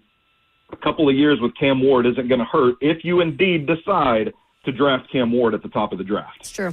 Stoney Kelley, our guest. Football and other F words available wherever you download podcasts. I will apologize to Zach Lyons, who said he never made the Traylon Burks comp. He said that in our YouTube chat. I have no idea where I saw that. For Teteroa McMillan, clearly whoever it is was not making a good comparison because I'm just bad at making comparisons. I'm just saying it's all I heard. When I heard big-bodied and doesn't use his physicality.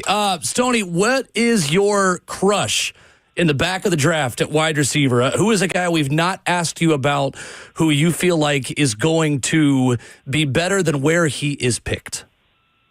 Yeah, see, I would say Iowa State's Jalen Noel, kind of a weapon, just a versatile guy that you can line up in the slot. You can line up outside. Despite his size, despite his frame, the Cyclones weren't afraid to put him outside and have him running deep. I think he can be a motion guy. He can be a screen guy. He can line up in the backfield. You can hand the ball off to him.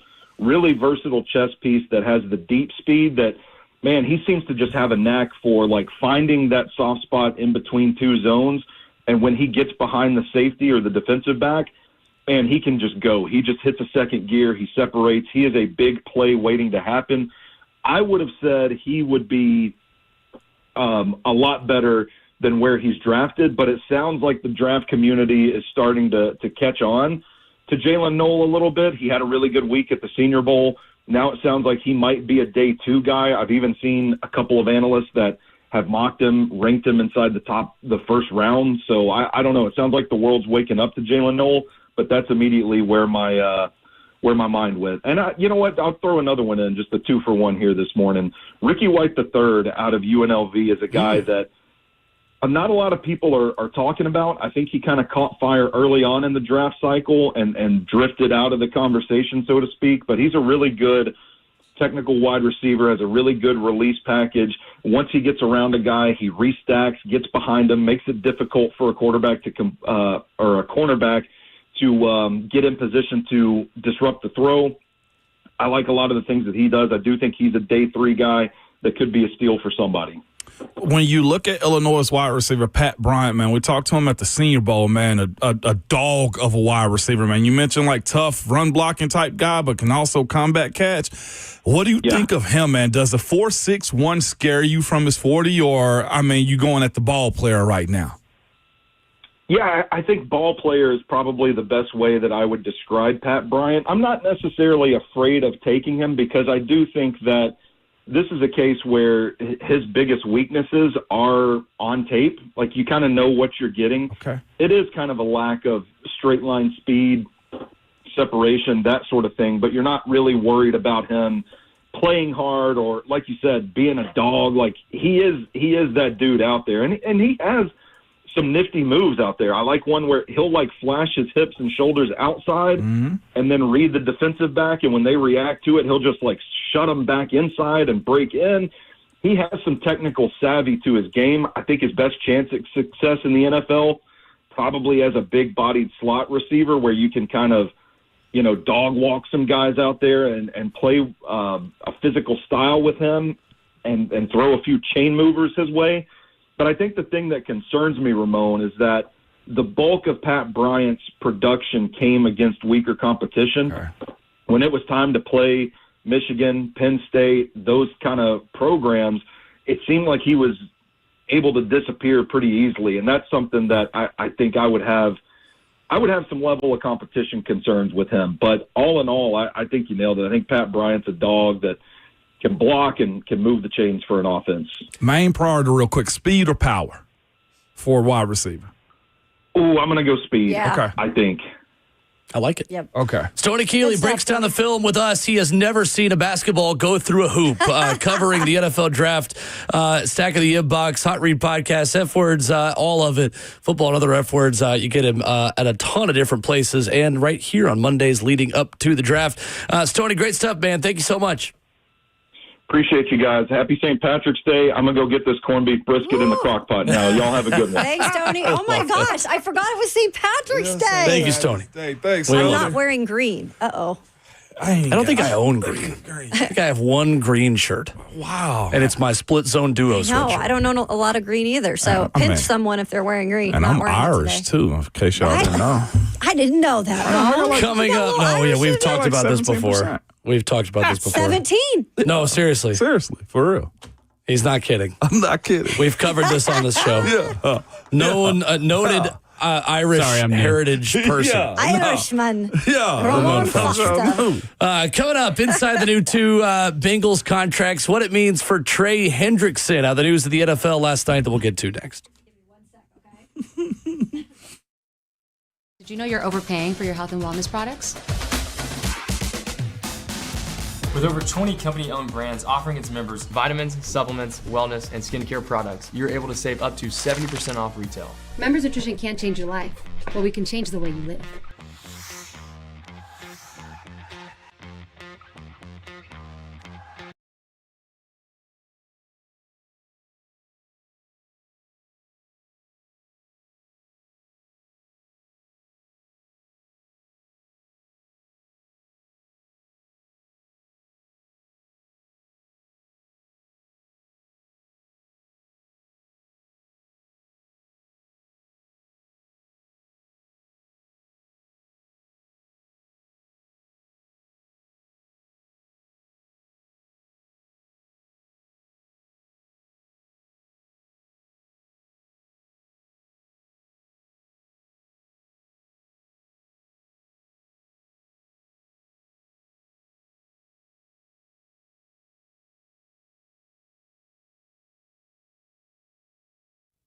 Are you worried because your home has been on the market for a while now and you didn't have any success getting it sold?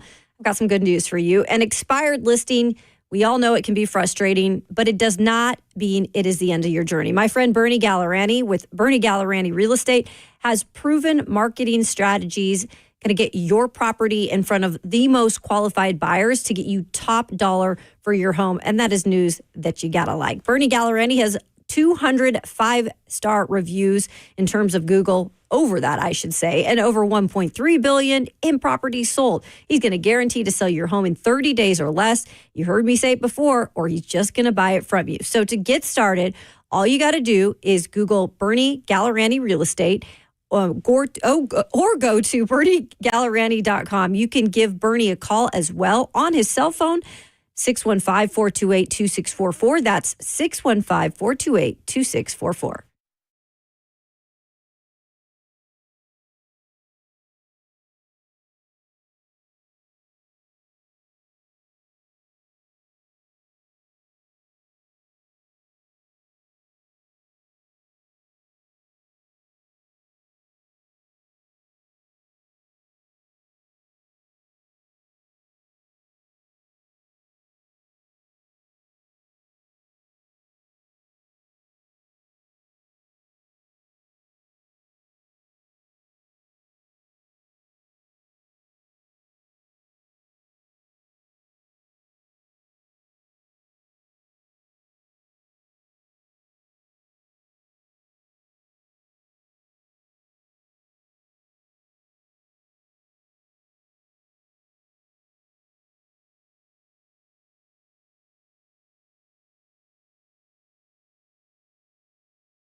RKW is brewed by Scooters Coffee on 104.5 The Zone. Download the Scooters Coffee mobile app today to order ahead and save $2 off your first mobile order.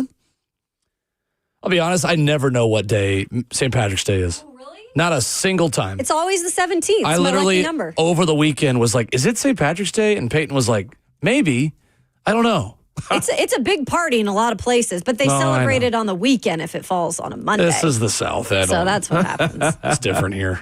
I just don't. Maybe I don't know. I think people love to celebrate St. Patrick's Day. Usually people will travel out of the South. Yeah, we're not dyeing rivers green down here is the whole point. Well, no, I think that's only in Chicago. We're just dyeing beer green. Yeah. We're just dying who green? Beer. Beer green. Yeah. Cheap. Bud Light. Absolutely. At schools, they do the eggs, too, for the kids and everything, man. They do green eggs and ham St. and stuff Patrick's like eggs? that. Yeah. For sure. They do green eggs. Oh, yeah. Yeah, I thought you meant like an egg absolutely. hunt. I was like, well, that's Easter. No, hey. That's coming up. Nobody's selling eggs out here, okay? It'll be cool. Well, they're too expensive now. No, we're going to be throwing them at people's houses. I guess soon. the yoke's can't on wait. you. I did a lot of that growing up. Yoke's on you. Did you? Egging. Statute of limitations is probably over by this point. So that's okay. They might come back and get you, Kayla. Oh, it has. Things have always come back around in my life. Excellent. It's all right. Excellent. Excellent. As we were about to talk about T. Higgins and Jamar Chase getting deals from the Bengals, Diane Orsini puts out 5 minutes ago, Cincinnati is working to retain Trey Hendrickson. There you go. And discussions are ongoing between the two sides. The Bengals are attempting to do what many in the league thought difficult and keep and pay all three of their stars. We talked about this earlier this morning, guys. The grade kind of incomplete until we know what they're doing with Hendrickson. If they keep all three, I will give them credit. Sure. I will finally give them the credit for paying someone that they deserve because they will have finally paid someone. But why did it take this long for They took a gamble. Cincinnati to figure out what they have to do in the NFL? They took a gamble and the price went up. Sometimes you take a gamble and somebody gets hurt or it goes down and you decide to go elsewhere, but they took a bad gamble and it did not pay off and it cost them money. And this is just hard being good. Like, it's that part of it. I think Cincinnati's realizing that it's not a bad thing. Like, it's an adjustment period that they got to have as far as being a franchise that's looking to compete like this. Joe Burrow is pushing the button. Like, they had it with Andy Dalton, but, like, not like this, He never right? was They never made a Super Bowl with Andy Dalton. Not like this. So they're forced to pour in right now. You got to think, going to get Orlando Brown Jr., paying him $31 million for a year. Like, those are the things they're forced to do right now. Like, you can't, when you have him at quarterback, whoever him is, like, you got to do strange things. Look at how they're going through gymnastics right now with Patrick Mahomes.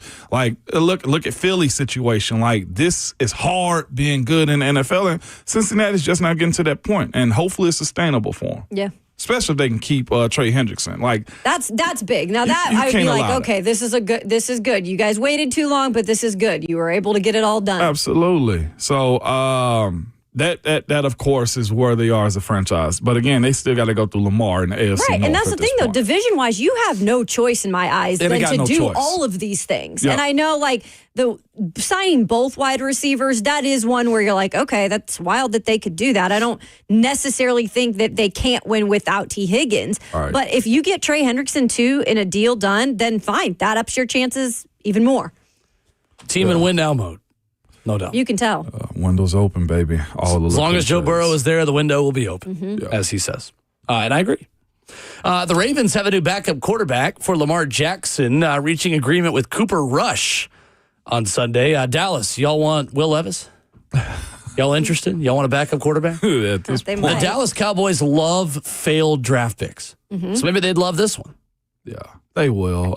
Listen, I could totally Y'all already see took that. Kenneth Murray, another failed first-round pick. Took Trey Lance. What about a failed early second-round pick? That's even better. what are you expecting? The 7th for Will Levis if he does get traded? I think if Malik Willis is worth a 7, then Will Levis is at least worth a 6. More starts. Will Levis has more value than Malik Willis did when he was traded.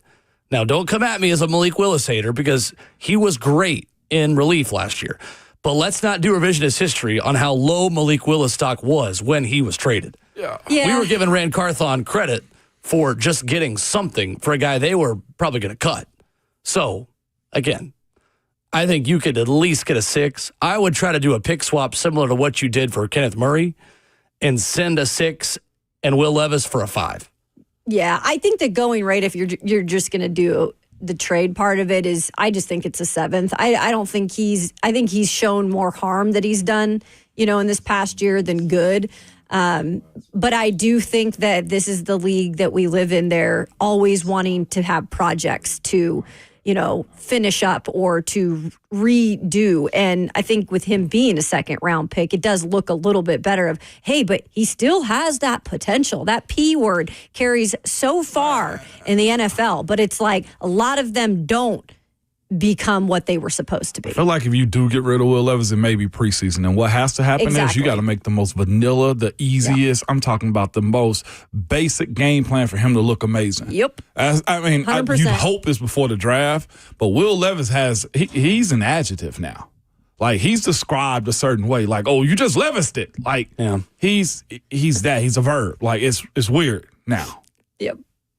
Comments on YouTube say Levis is worse than Malik Willis. LOL. He was not when they traded Malik. There was no debate at all. Like, Malik Willis was not much. He's a guy that had a decent preseason. I think you are right, though. You're going to most likely trade Will Levis right before the season starts because his value will be raised, A, by desperation of teams that maybe don't like their backup quarterback situation as much as they thought, and B, from any type of performance that's positive that Levis gives you in the preseason. Absolutely. So it does not make sense to trade him now because his stock is not going to get lower than it is right now. Yeah. It can still get a lot higher before you had to make a move. 615-737-1045. The Titans did make a move over the weekend. They got rid of a veteran. We'll tell you how much money they saved and why they may have done it coming up next.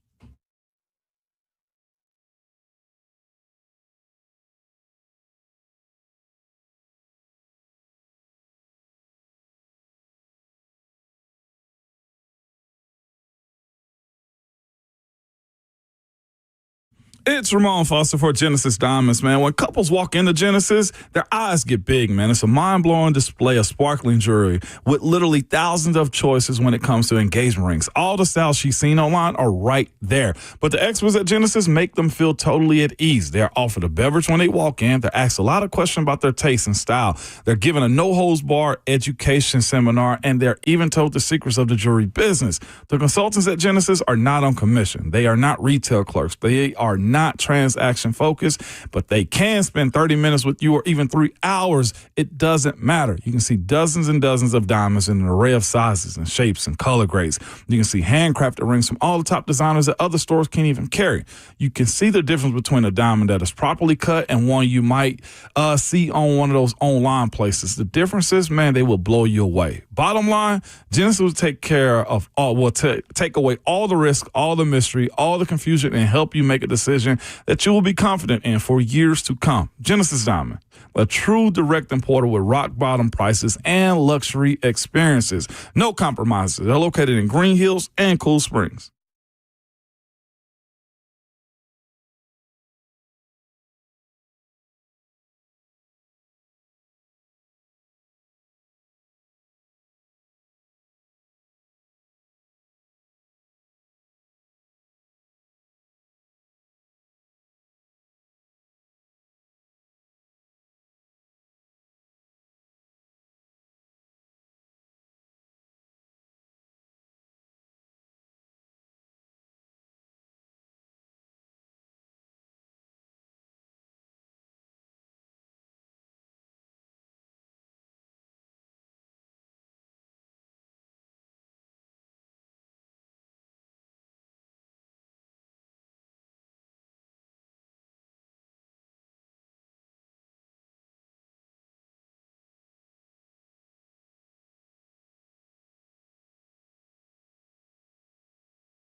8:01 from the 104.5 The Zone Studios. Good morning. I'm Will Bowling. Florida won the SEC Tournament Championship yesterday with an 86-77 win over Tennessee. Walter Clayton led the way with 22 points for the two-seeded Gators, who win their first tournament title in the SEC since 2014. The 86 points allowed were a season high for the Vols, who were led by Jordan Gainey's career-high 24 points. Next up for Tennessee, the NCAA Tournament. The Vols are a two-seed in the Midwest region. They'll play Wofford at 5:50 on Thursday inside Rupp Arena in Lexington. They await the winner of UCLA versus Utah State. As for the rest of the conference, the SEC made history Sunday with a record 14 teams making the tournament. The SEC's number of teams breaks the record the Big East set in 2011 when it got 11 of its 16 teams into the field. One of those 14 teams is Vanderbilt. That number with the 10-seeded Commodores, who will begin its NCAA tournament with 7-seed St. Mary's at 2:15 on Friday in Cleveland. Late breaking news of the NFL last night is the Bengals agree to new contracts with star wideouts Jamar Chase and T. Higgins. Chase, now the highest paid non-quarterback in NFL history at 4 years, $161 million. For all your foundation repair and your waterproofing needs, you need to visit USSTN.com. Breaking news at once on your home for the Titans and Vols. This is 104.5 The Zone.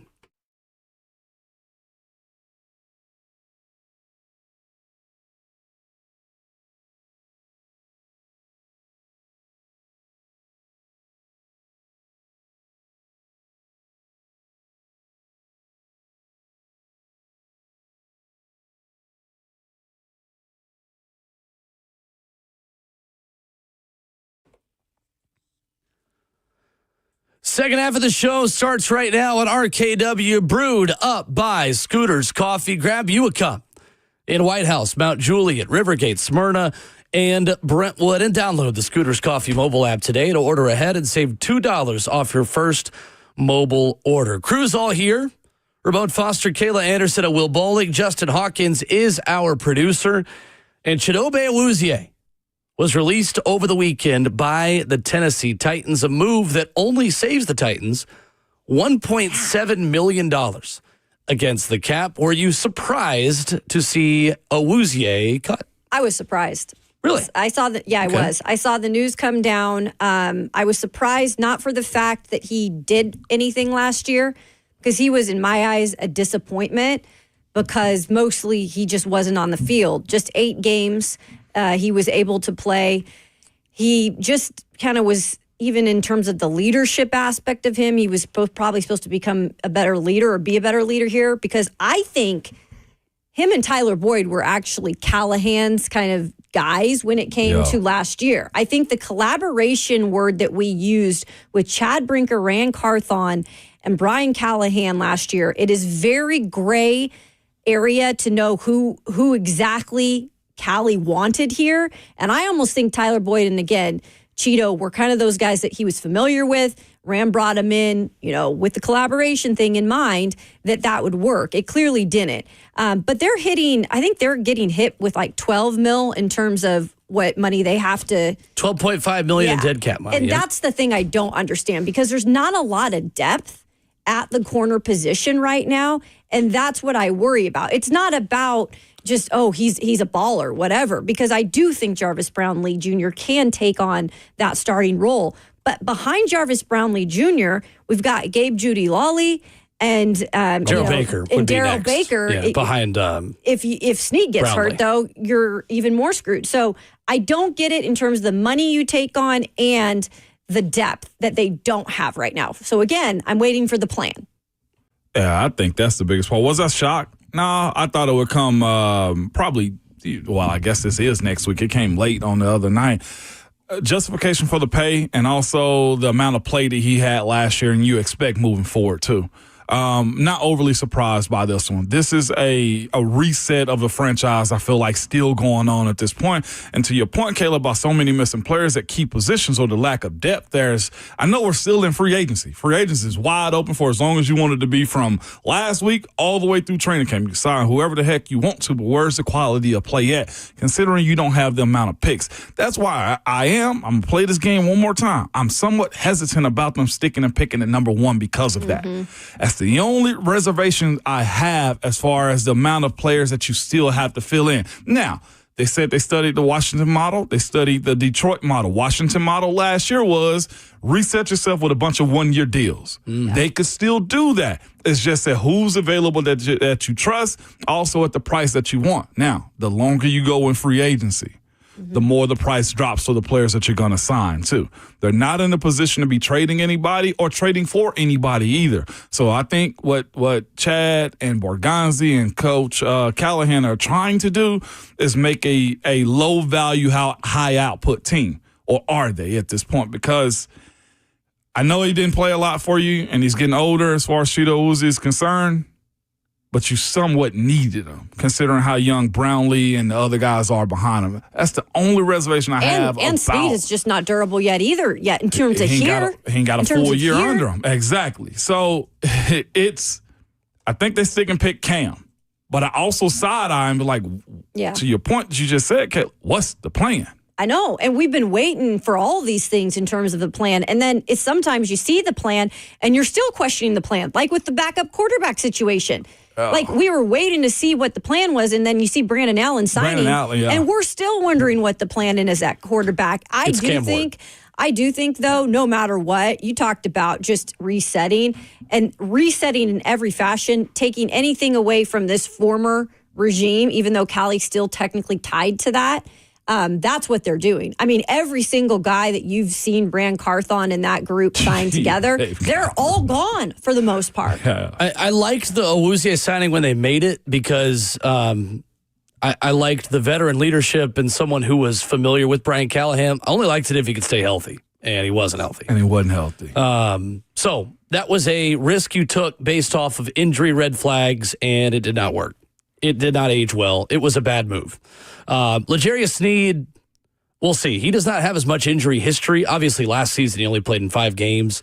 To me, that feels like more of a freak injury versus one that was super under your control, like a lot of soft tissue things that catch the same guys over and over.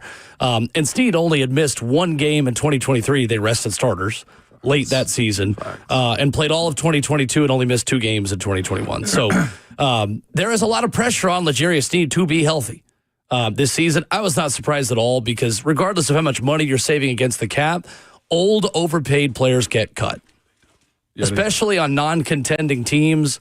The cap hit for this year is secondary to the fact that Chidobe Awuzie had guaranteed money that was about to trigger today. That's why you cut him. $3.98 million of his $11.5 million salary would have been guaranteed as of today. So the Titans avoid that by letting him go over the weekend.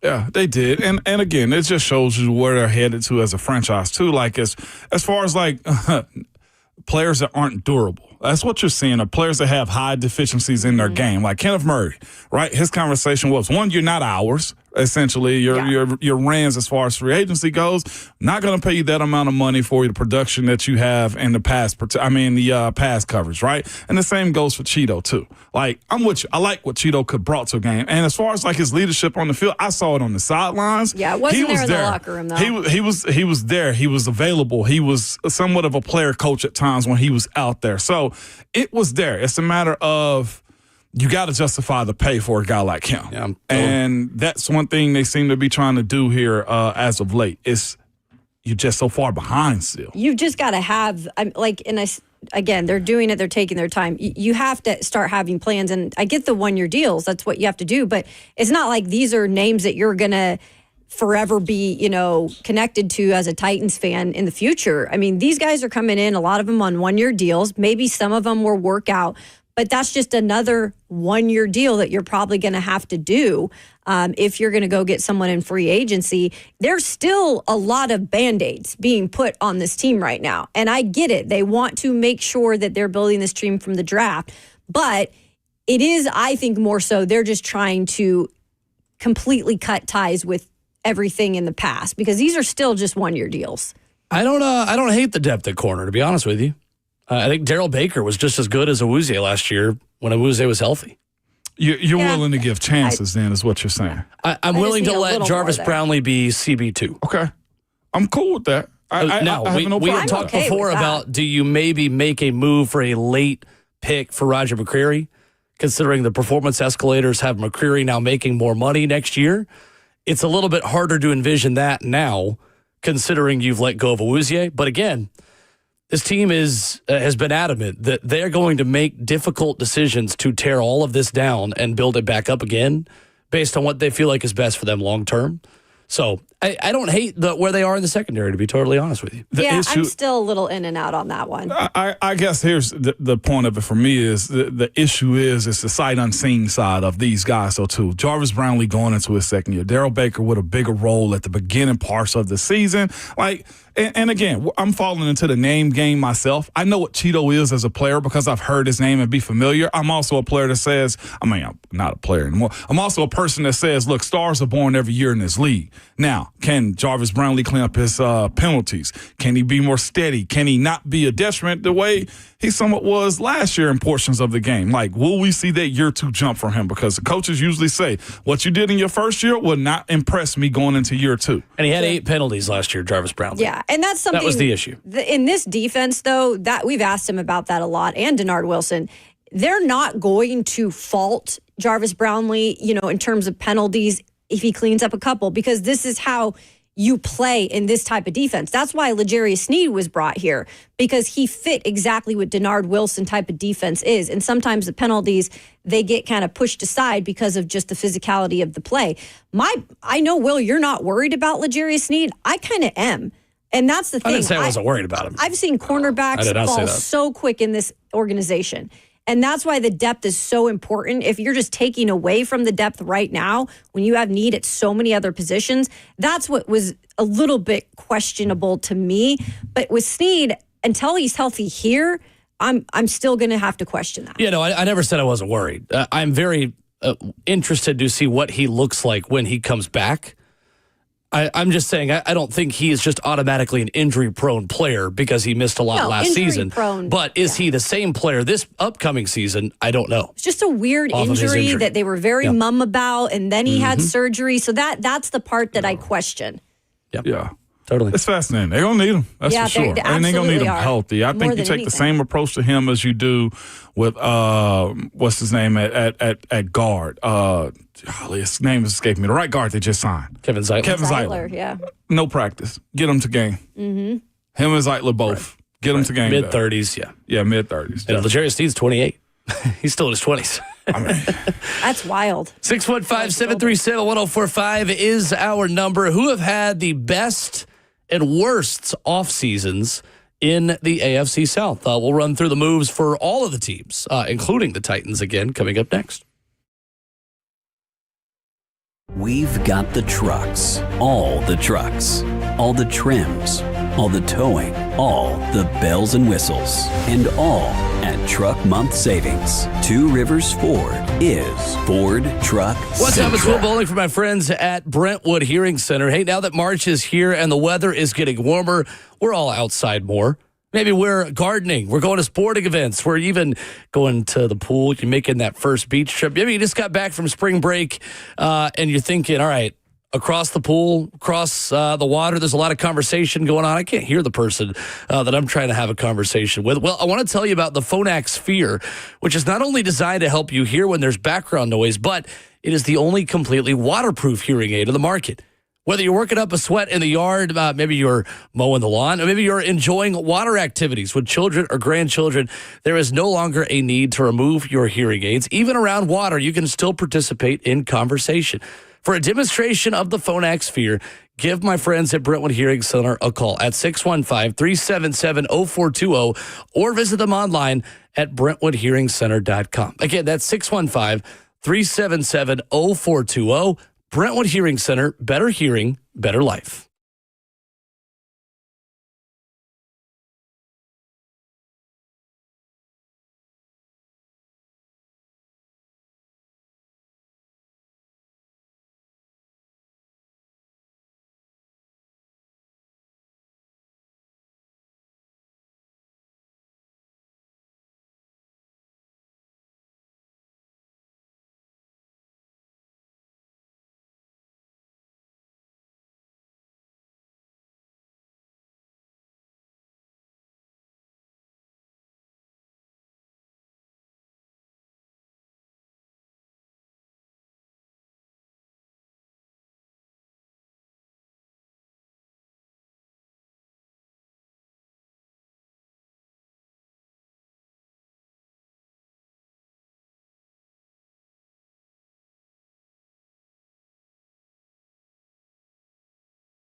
RKW brewed by Scooter's Coffee continues in hour number 3, 615-737-1045, the number, and streaming live on 1045 The Zone TV, Facebook Live, YouTube, Twitter, or Twitch. Lots of hoops discussion this morning as March Madness begins, but let's look around the AFC South, guys. Let's do it, man. Best and worst off seasons in the division. Where shall we begin? Dealer's choice. Let's start in Indy. Yes, that's what I was thinking. Let's start in Indy. Indianapolis, as Charles Barkley says on that commercial that's always stuck in my head. Lou Anarumo is the new defensive coordinator. Yep. If we're going to talk about everything they've done in the offseason, which I do think is relevant, they got a rotational defensive lineman, Neville Gallimore. They give Daniel Jones $14 million for one season. They bring in wide receiver Ashton Doolin, who essentially at this point is a core special teamer. Charvarius Ward, corner, not his best season in San Fran last year. He gets 3 years, $60 million. PFF loved him in 2022 and 2023. And then Cam Bynum, 4 years, $60 million, safety, replacement for Julian Blackmon, paired with Nick Cross, a decent back end of the secondary for a new-look Colts defense under Lou Anarumo. What do you like and what stands out about Indy's offseason? I actually like the Charvarius Ward. I do, simply because Houston's a pass-dominant team right now with the quarterback that they have, and also you got to look at what Liam Cohen and Trevor Lawrence is going to be capable of, what we expect them to be doing in Jacksonville. Is the way I look at this Charvarius Ward signing for Indy. Again, their defense gets after you. Last year, Latu was a guy that they also drafted to get after the rush. They got players that can get after the quarterback up front. Getting Charvarius Ward on the back end of that defense, I think, does a lot for this Indianapolis team as they try to figure out what their offense is going to be, specifically at the quarterback position. I actually think that's a good signing for them. I look at this and say to yourself, look, they are addressing their conference first, their division in the AFC South. That, to me, was a smart move by them. I could go Daniel Jones, but, hey, I'll wait and see what you and Kelley have to say on this one. But I like the Charvarius Ward signing for the Colts. It seems very football-like for them. They had to beef up in terms of getting better in the defense, hands down, right? And I think the best move that they probably made was hiring Lou Anarumo. Like that was a great move because now you're seeing these pieces you're talking about with the Wards, signing and everything. I think he can make them better as well. And I know that it was a down season last year for the Cincinnati Bengals, but I think a lot of that also went on. They just didn't have a lot of guys there. Yeah. And you had to look at that as Trey Hendrickson couldn't save the whole entire defense. So I like the upgrade all around in terms of this defense, guys. When you're looking, though, at the issues with this team still, it's the same as what the Titans are dealing with. Like, who is going to be your quarterback when it's all said and done? Now, they seem to have a little bit of a plan right now because Anthony Richardson, they're not completely giving up on him. But they did sign a guy they look as maybe a reclamation project, and Daniel Jones, that if Anthony Richardson can't be elevated, if you're bringing in Daniel Jones, who wants to have a rebirth of his career, and you don't step it up if you're Anthony Richardson, that is a shame because this is competition that is going to be had at this position to win the job. And if he doesn't do it, then I almost say move on from Anthony Richardson. But if he does, heck yeah, then you get what you needed to get out of this guy. So I like the defensive moves they've made, and they've got Jonathan Taylor still. They got some good wide receivers. But the question is still for them, who's going to be that QB1? Who is the starting quarterback, if you're guessing, between Daniel Jones and Anthony Richardson week 1? Daniel Jones. Really? I'm going to be honest with you. Yeah. Okay. You know why? Follow the money. $14 million for 1 year. That tells me that they're trying to find a way out of Anthony Richardson world at some point, probably sooner than later. And again, both of them are at this point reclamation projects. To be completely honest, Anthony Richardson still, I think, is facing and running away from him tapping out of that football game, and Daniel Jones trying to show that he can actually play football outside of a system with the Giants. So I think if we're going into it, Daniel Jones, $14 million is more this year than what Anthony Richardson is getting paid to. I'm 50-50 right now on it, guys, just because pretty much said they're both trying to find their careers here in this moment. And I think that's what's going to make this one of the most fascinating quarterback battles too, because you just don't exactly know how it's going to all end up. But Daniel Jones has more experience in terms of how to get the job done in terms of in a new spot, right? Like it only worked so much in New York because of what I think the slip that he was delivered or whatever the chips he was delivered. I think he looks at this as a true opportunity, like a Sam Darnold in a way, to really rejuvenate things with a good team. I mean, the weapons around him are pretty good offensive line. I do give a little bit more of a tip to Daniel Jones in this just because of the experience. I think Anthony Richardson is still so young. He's still so inexperienced. He's in a bad position right now. Richardson, for me, wins it week 1. The only way he's going to get better is by playing. And I think it would be harder to go back to him if Daniel Jones takes the job and runs with it versus if you give Richardson a chance and he loses it and then you have a plan B. I think it'd be harder to go back to Anthony and give him another shot if you just let Daniel Jones take it from the beginning. I think Daniel Jones is their Tannehill, and Richardson is still their Mariota. And I expect it to go the way it did with Mariota, where I think he's going to lose out by week 6 to 8, and it'll be Daniel Jones by that point. But I think you have to give Richardson the first crack at it, considering he's the incumbent in the system. You know what sucks with Richardson's situation, though, too, is exactly what we speak about if it's Cam Ward here in Nashville, is how much time do you give him, right? Richardson, like, does the staff in Indy have that much patience to let him Steve McNair it? That's the tricky thing, is you either need to sit him for multiple seasons or just let it ride and let him figure it out, because he needs to play football. Like, if you're going to put him out there, he's got to keep playing because he hardly played at all in college. And that is the key difference when you compare him and Cam Ward, is that he didn't make very many starts in college at Florida. And he wasn't good in those starts. Like that, I never understood the Anthony Richardson That was thing. a reach, and we all said it on the show. At number 3, it was just not a good pick. Yeah, I could see in a second round maybe, even, but... His combine allowed him to catapult over. It sure did. I don't know where he would have failed if he wasn't picked where the coach took him. But you look at that situation, you got to kind of say to yourself, like, yeah, the Tennessee game was by far his best game, and he looked like a real live quarterback. He was up there, he for dueled. sure. Yep. And if you can find a Hendon Hooker to go against him, basically, like they'd be dangerous in Indy. That is the problem with ever saying the words, you have to draft a quarterback at that spot. Because the Colts, quote unquote, had to draft a quarterback, and they reached for Anthony Richardson. Like that is the issue with the argument of like, oh, the Titans at 1, you have to draft Cam Ward because when are you going to get a chance again? Yeah. I'm not saying they're the same prospects. Again, please do not hear me when I say that. I am not comparing Anthony Richardson and Cam Ward as prospects, but I am saying that if you think you have to draft a QB just because, well, you don't have any others and you're sitting at a good spot, that's how you end up with a prospect that you feel like you're reaching for. Yeah, and I get your argument. I do feel like, though, the way that this Borgonzi, group is doing business, like, it doesn't matter what anybody else says. They have their plan. That's just why I feel like if they really do get Cam Ward or Shedeur Sanders, again, I'm going to name both the quarterbacks that are being talked about the most, I do feel like they get him because they truly believe that they can set them up for success.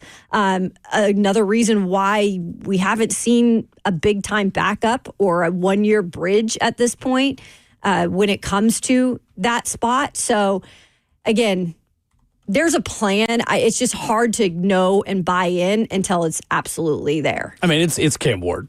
Like they're drafting Cam Ward at this point. I mean, BetMGM has him minus 625. Minus 625. Vegas to go number 1. Like, Lord. I think we can all admit they're drafting Cam Ward, unless something shocking happens. I'd be shocked. I would be totally stunned. I believe it's because they think he is the guy, though, that he can be. Well, they wouldn't draft him if they didn't believe it. But you're just saying, like, a lot of teams sometimes feel they have to draft the quarterback no matter what.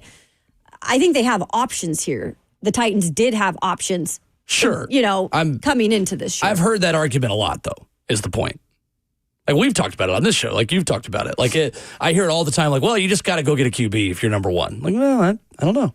If you like him, draft him. That's what I'm but saying. don't draft him because you just have to take a quarterback. Like Right. I don't like that argument. Is all I'm saying. The Houston Texans just made a move. Did you guys see this? Another one? 5 minutes ago. No, did not. Derek Stingley, 3 years, $90 million. It's good. Highest paid corner in NFL history. Good for them because Hey, man. he's really good. He is good. really good. And we talked about just giving these guys these deals maybe before, the market's reset and all that. Like, this is a guy who deserves it. Yeah. Pay him now. Yeah. Hey, as far as He's young so guys, good. he's one of them. They beat Sauce Gardner to the punch there. Yes. Is the headline. Is that over 30 average is what that is? Right too, at for 30. corner? 3 year 90. So Stingley gets that, and that means Sauce will probably get 32.5. Yeah, that's smart money right there by Houston, man. They got a good crop of young talent. They're in that window. They are. Totally. Yeah. Speaking of the Texans, then let's go through the rest of their offseason, shall we? Christian Kirk acquired in exchange for a 2026 7th-round pick. For me, by far the best move they've made. Yes. Great value, wide receiver 2. Stephon Diggs likely not coming back. You get Christian Kirk. That is a great use of late-round draft capital. It is. And not just that, too. Is it Tank Dell also that's probably going to be out the rest of this year?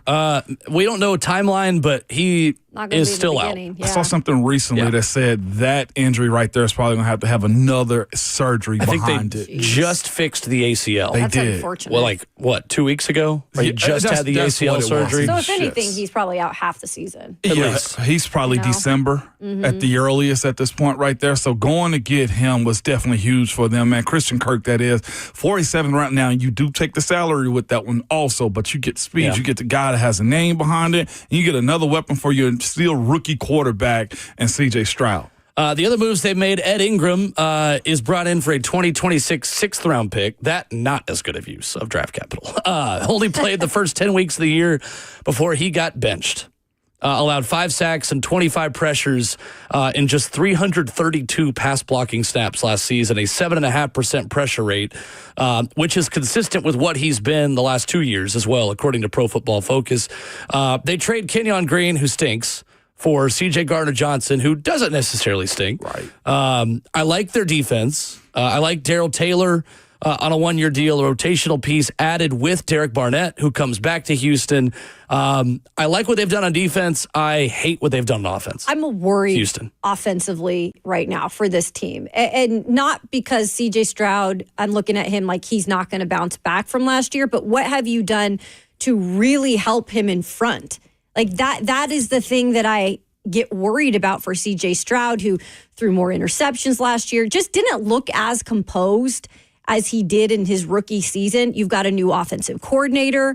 How does this all work out? You're right. I don't think there is as much that was done offensively, especially up front, that needed to be done. So I do still question that. The defense, stacked, really good. We saw it last year. Defense was really good.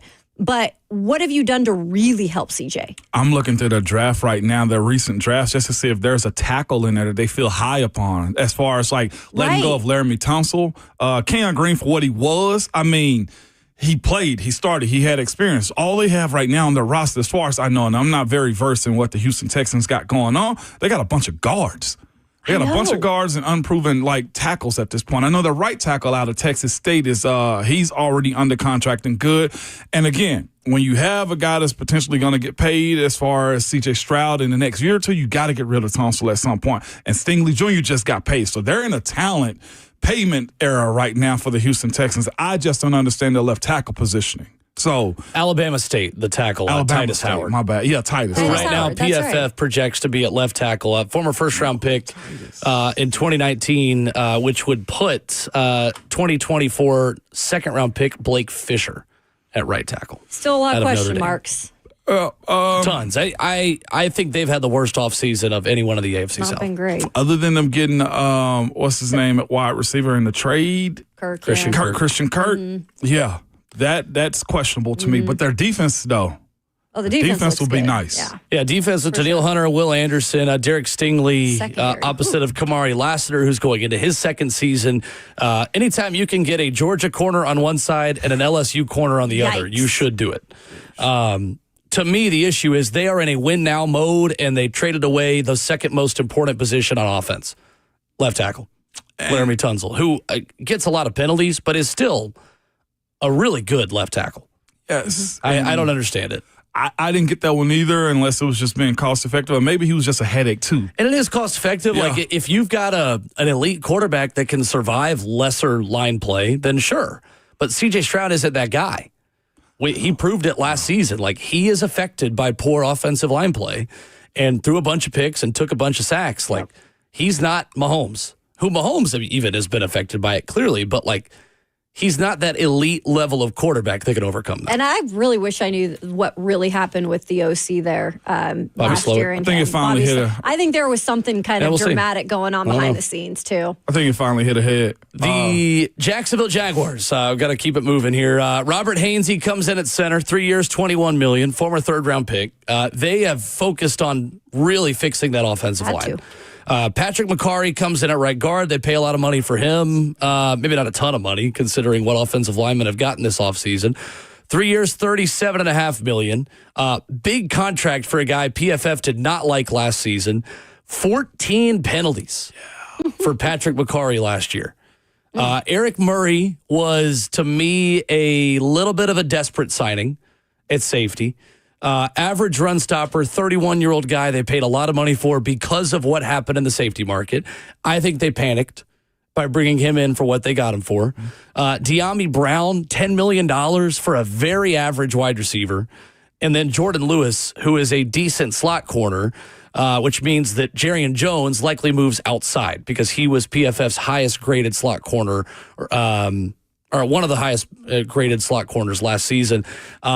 I'm very intrigued by how that offensive line looks because they've invested a lot of money into it. I know Mitch Morse retired at the end of the season, so they had to go get somebody, man. Getting Robert Hainsey and also Patrick McCarry tells me they're going for availability more than anything. Two guys that struggle, can find their way in the starting lineup, and you hope can grow up together. They had to figure something out, man, because, again, you can't have your main guy and Trevor Lawrence getting harassed the way he has been the last few years with the talent that they think he has. Now, Liam Cohen, I keep dropping his name with this team. We're going to see what you're made of, specifically as far as Trevor Lawrence moving forward, man. This is going to be fascinating. De'Ami Brown, I ain't going to lie to you. I like him, what he is. Again, I think they're going to the draft and they're getting their other wide receiver. I think they're going to rely on these young Brian Thomas Jr., and then they're going to go get another one of these, what they think can be superstars for Trevor Lawrence. I truly think that's what they're going to do. Brian Thomas Jr. is nice. He's been really solid in terms of what we saw early. I like him. And he was the second wide receiver coming out of LSU last year. And he had a game against the Titans down there. God, that young man going to be all right. Better go get your corner or have Jarvis Brownlee grow up real soon. They did some stuff last year. I remember that game. They matched up him against Brownlee Jr. intentionally. Yeah, they sure did. And he scored. So, not Cheeto. Cheeto's not here anymore. Legarius, get healthy, man, because they got a squad building up as far as him. That is 537 yards for De'Ami Brown, who today would be slotted to be outside of Thomas Jr. on the other side, with Gabe Davis still there as well. So they're paying wide receivers. De'Ami Brown for $10 million is kind of crazy to me. That is wild. For 500 yards of production. That's a big.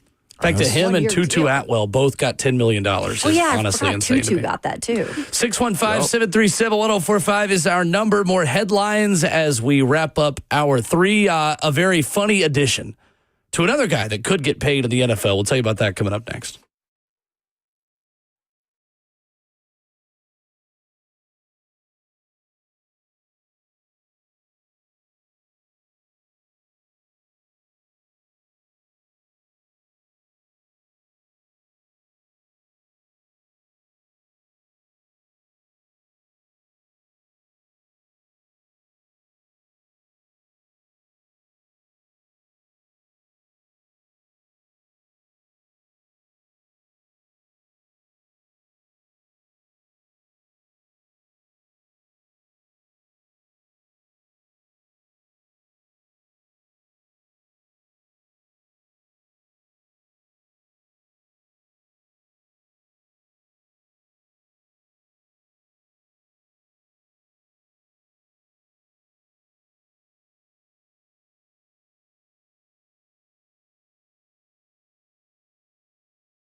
RKW is brewed by Scooter's Coffee as we wrap up hour 3 this morning. 615-737-1045, the number.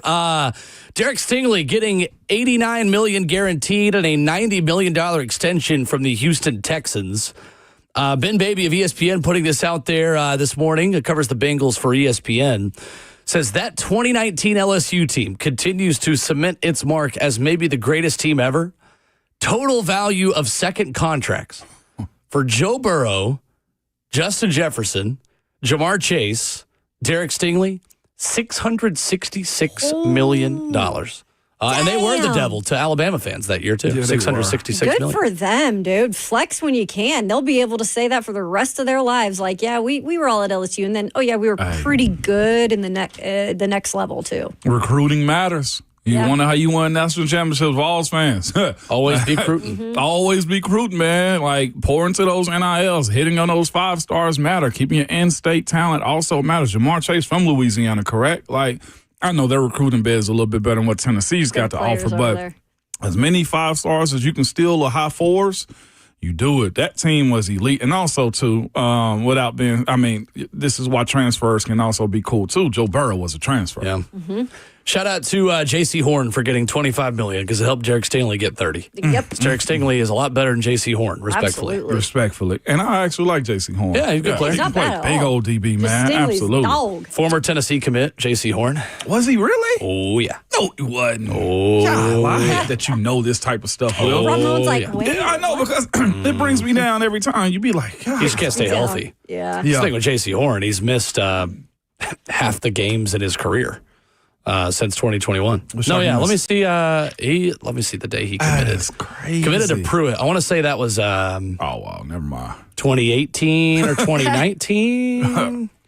We wouldn't have used him right anyway then under Pruitt. No, probably if that's not. the case. Yeah, no. Probably not. Right? 2018. Yep. 2018 Committed class. to Tennessee on August 24th, 2017. Class 2018. Boy. Really wish I knew what I was talking about. Stability is one of those things Coach right there. Dave You gotta McKinnon. have. I know, right? Blind squirrel finds the nut every now and then. I found one. Funny from Adam Schefter again. He had just tweeted out saying that the Jets now would have to pay Sauce Gardner. Says that today's 3-year extension for Derek Stingley Jr. will be of interest to the other corner from this class, Sauce Gardner and the Jets. He clearly did not follow the script the agents gave him. And Chiefs corner Trent McDuffie is also eligible for a new deal this offseason. He sends in a separate tweet. Yeah. They quote tweeted, trying to Wait a gain some second, traction Adam, off yeah. of it. Yeah. Adam, man, I don't see how, like, his wife's got to be fed up with him, man. Could you imagine waking up at like 3 a.m.? Shoot, honey, I'm so sorry. I got a text from the agent. I gotta get it out there. The whole time he's at his kids' soccer games, he's not On the paying phone. attention to the game at all. That's like, I know there's a lot of notoriety and fame that Adam Schefter has right now and money, but like your life is controlled by the puppeteers, It is. puppet masters that you got to answer to on every single text. Yep. Also over the weekend, Nashville SC 3-1 win over Philadelphia Union. Nashville SC's first ever win in Philly in their 4th try ever at Subaru Park. The boys in gold have 7 points in their first 4 games, 2 wins on the trot, as we say in the beautiful game. And they host Montreal this weekend. You should be at Geodis Park this Saturday night. If you're not watching hoops, if you're not going to Lexington, I give you permission to bring your phone to Geodis Park and watch basketball on your phone while you watch the boys in gold. They were flying yesterday. Let me check and see. So it just took them a couple games to get in the groove. They got healthy. Yeah. They got healthy. Jacob Schaffelberg makes his season debut. Gaston Brugman is back. The midfield partnership of Eddie Tags and Patrick Yazbek was terrific. Nashville SC is as close to being competitive as any of the pro teams in Nashville. And right now, they are by far the closest to being a playoff team and being a contender. Yeah. If you want to support a pro sports team that can really be good this season, Nashville SC is where you should be going with respect to the other teams of the city. Just went to my phone real quick to check the boys' schedule. Both got games on Saturday, but they're early in the day. Early in the day. That might be doable. Come on down. Can I come to the booth? Is all I want, though. Sure. I can? We can maybe make that work. Sure. Let's go. Gotta I know take 'em to people. the booth. Hey, Lucas and I both on the call together this weekend. I'll be quiet. I promise. I'll be quiet in the back. You won't hear me say anything. I won't be begging for the first kick. Very fun game. Philadelphia Union fans were throwing cans and bottles and a hot dog on the field for a VAR decision that went Nashville's way.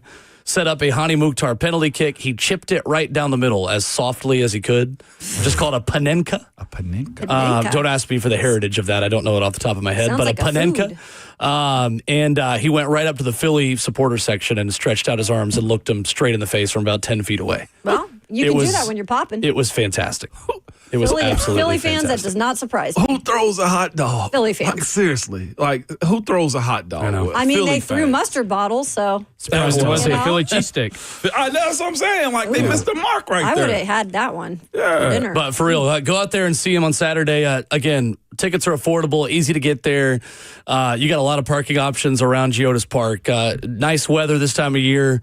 It will be really, really fun to watch this team continue to grow within BJ Callahan's system. They are fun to watch. They are high flying. They are attacking minded. They want to have the ball. If you don't know anything about soccer, they are more entertaining now than they ever have been, just for like the neutral observer, because they are they score. really, really dynamic in their attack. Yeah, they're fun. They're really fun. So anyway, there's my soccer pitch. There's my NSC minute. They crushed it yesterday. They're going to be really fun this year. Are the club seats worth it? Yeah. They are. Great spot up there. Okay. All right. Food options, great. Get you some empanadas. Get you some rockin' This dough is pizza. the low club. Maybe like, some. There's Prince's. You're not going to Geodis go to the Park? low club. I feel like No, the low club is where it's at. I want to be able to yell at the that's where coaches you and wanna be. fans you and want it? stuff. Okay. Yeah. So the I was low There's club not a in bad terms seat. of where you're sitting. Whether you got Ramon Yeah. Foster funds or you just want to get the cheap seats up at the top, there is not a bad seat in that stadium, which is the largest soccer-specific stadium in North America. Hey, I've sat cheap seats before. I can't even say it right. What, when Words you were come two? out of my US or mouth, Canada, I right? should say. Cheap seats before. I mean, hey. Yeah, but you have. Listen, my You're first man of the people. experience, I want to get real close and like up Sure. front. Like, so yeah. Come on down. But I'm also begging to get in the booth too. Which one is best? Well, you can go visit You the can booth you can do at any both. time. You get a do both. ticket and then come Yeah. up and we're kicking you out during the game. That's game time. We got to go to work. That's fair. Mm-hmm. You come up in pregame. Treat me like I just wanted a piece I'm of kidding. party. Like, come on, let me in there. Guest analyst Ramon Foster on Nashville SC this weekend. 615-737-1045. I'll catch you up on headlines you've missed if you just now waking up this morning when we come back. Plus, our way too early national champion picks in the NCAA men's basketball tournament after this.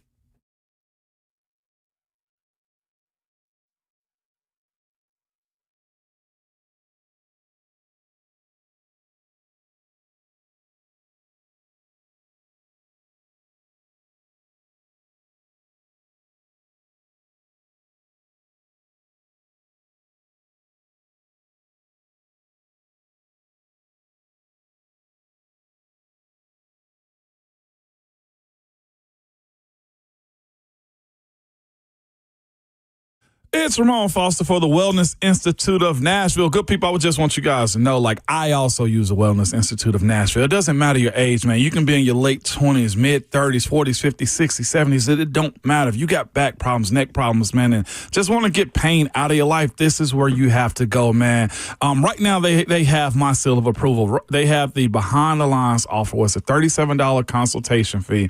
That includes a doctor's visit, x-rays if you need them, and your first treatment. If you need a more in-depth treatment, guess what, man? Because you're part of the Zone family, they will give you 50% off spinal decompression treatment. That's what I've had going there, man. And I know what everybody's thinking, well, you play football. No, that spinal decompression treatment is for everybody. Whether you've had pinched nerves or got pain down your legs, Dr. Mitchell and Dr. Asher just want you to get back to your best, man. It's that simple. They have one of the best facilities I've seen. It rivals even some of the NFL teams I've seen or either been around, man. Listen, say goodbye to disc bulges, herniations, and spinal stenosis.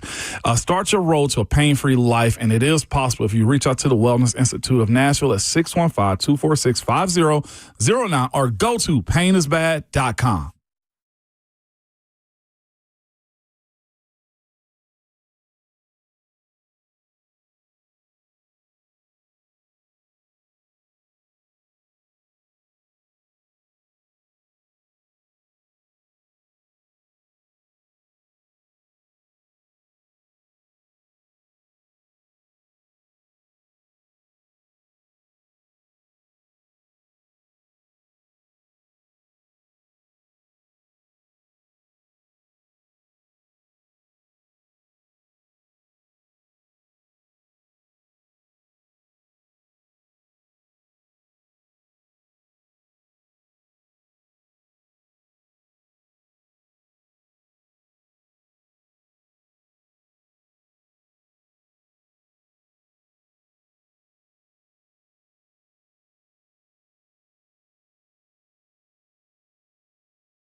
9:02 from the 104.5 The Zone Studios. Good morning. I'm Will Bowling. Breaking news of the NFL this morning, as there is a new highest paid corner in NFL history. All-pro quarterback Derek Stingley Jr. has agreed to a 3-year, $90 million extension with the Houston Texans that includes $89 million guaranteed with a $30 million base value per year.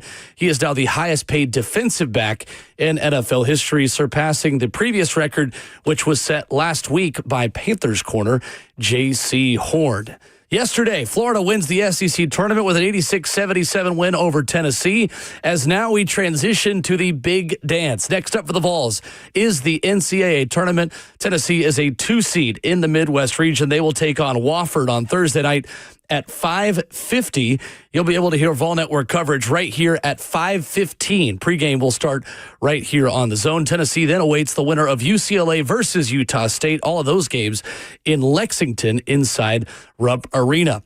Also in the NCAA tournament, Vanderbilt, the number 10 seed, will begin its NCAA tournament with 7 seed St. Mary's. The Commodores will take the court at 2:15 p.m. on Friday in Cleveland. For all your foundation repair and waterproofing needs, you need to visit USSTN.com. Breaking news at once on your home for the Titans and Vols. This is 104.5 The Zone.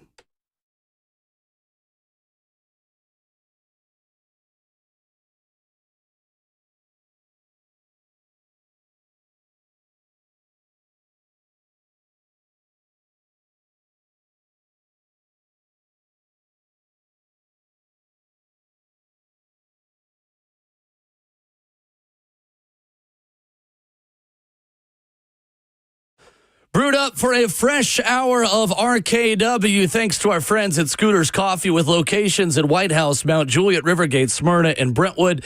Download the Scooters Coffee mobile app today to order ahead and save $2 off your first mobile order. The Scooter Doodle Blend has been brewed and it is delicious. To continue our morning, we are caffeinated and opinionated for 60 more minutes to kick off a brand new week. More breaking news moments ago, courtesy of Tom Pelissero of NFL Media, who says the Giants have another quarterback visit scheduled tomorrow with Jameis Winston. Ooh-wee. Love this with Jameis. Speaking of crab, we just had some good crab from one of the food trucks the other day. You did? Yeah. It's a wild Where? pivot. Sorry. It's Wild one of pivot. these food trucks that's going Why is around Jameis town always with lobster. Why is he always associated Man, with crab I mean, it legs, sticks though? with you, man. It does. Go I'm ahead, not saying though. you can go away from that crab, but yeah, crab legs and lobster is what they're known for. There you go. Yeah. Sorry, that could get me off track.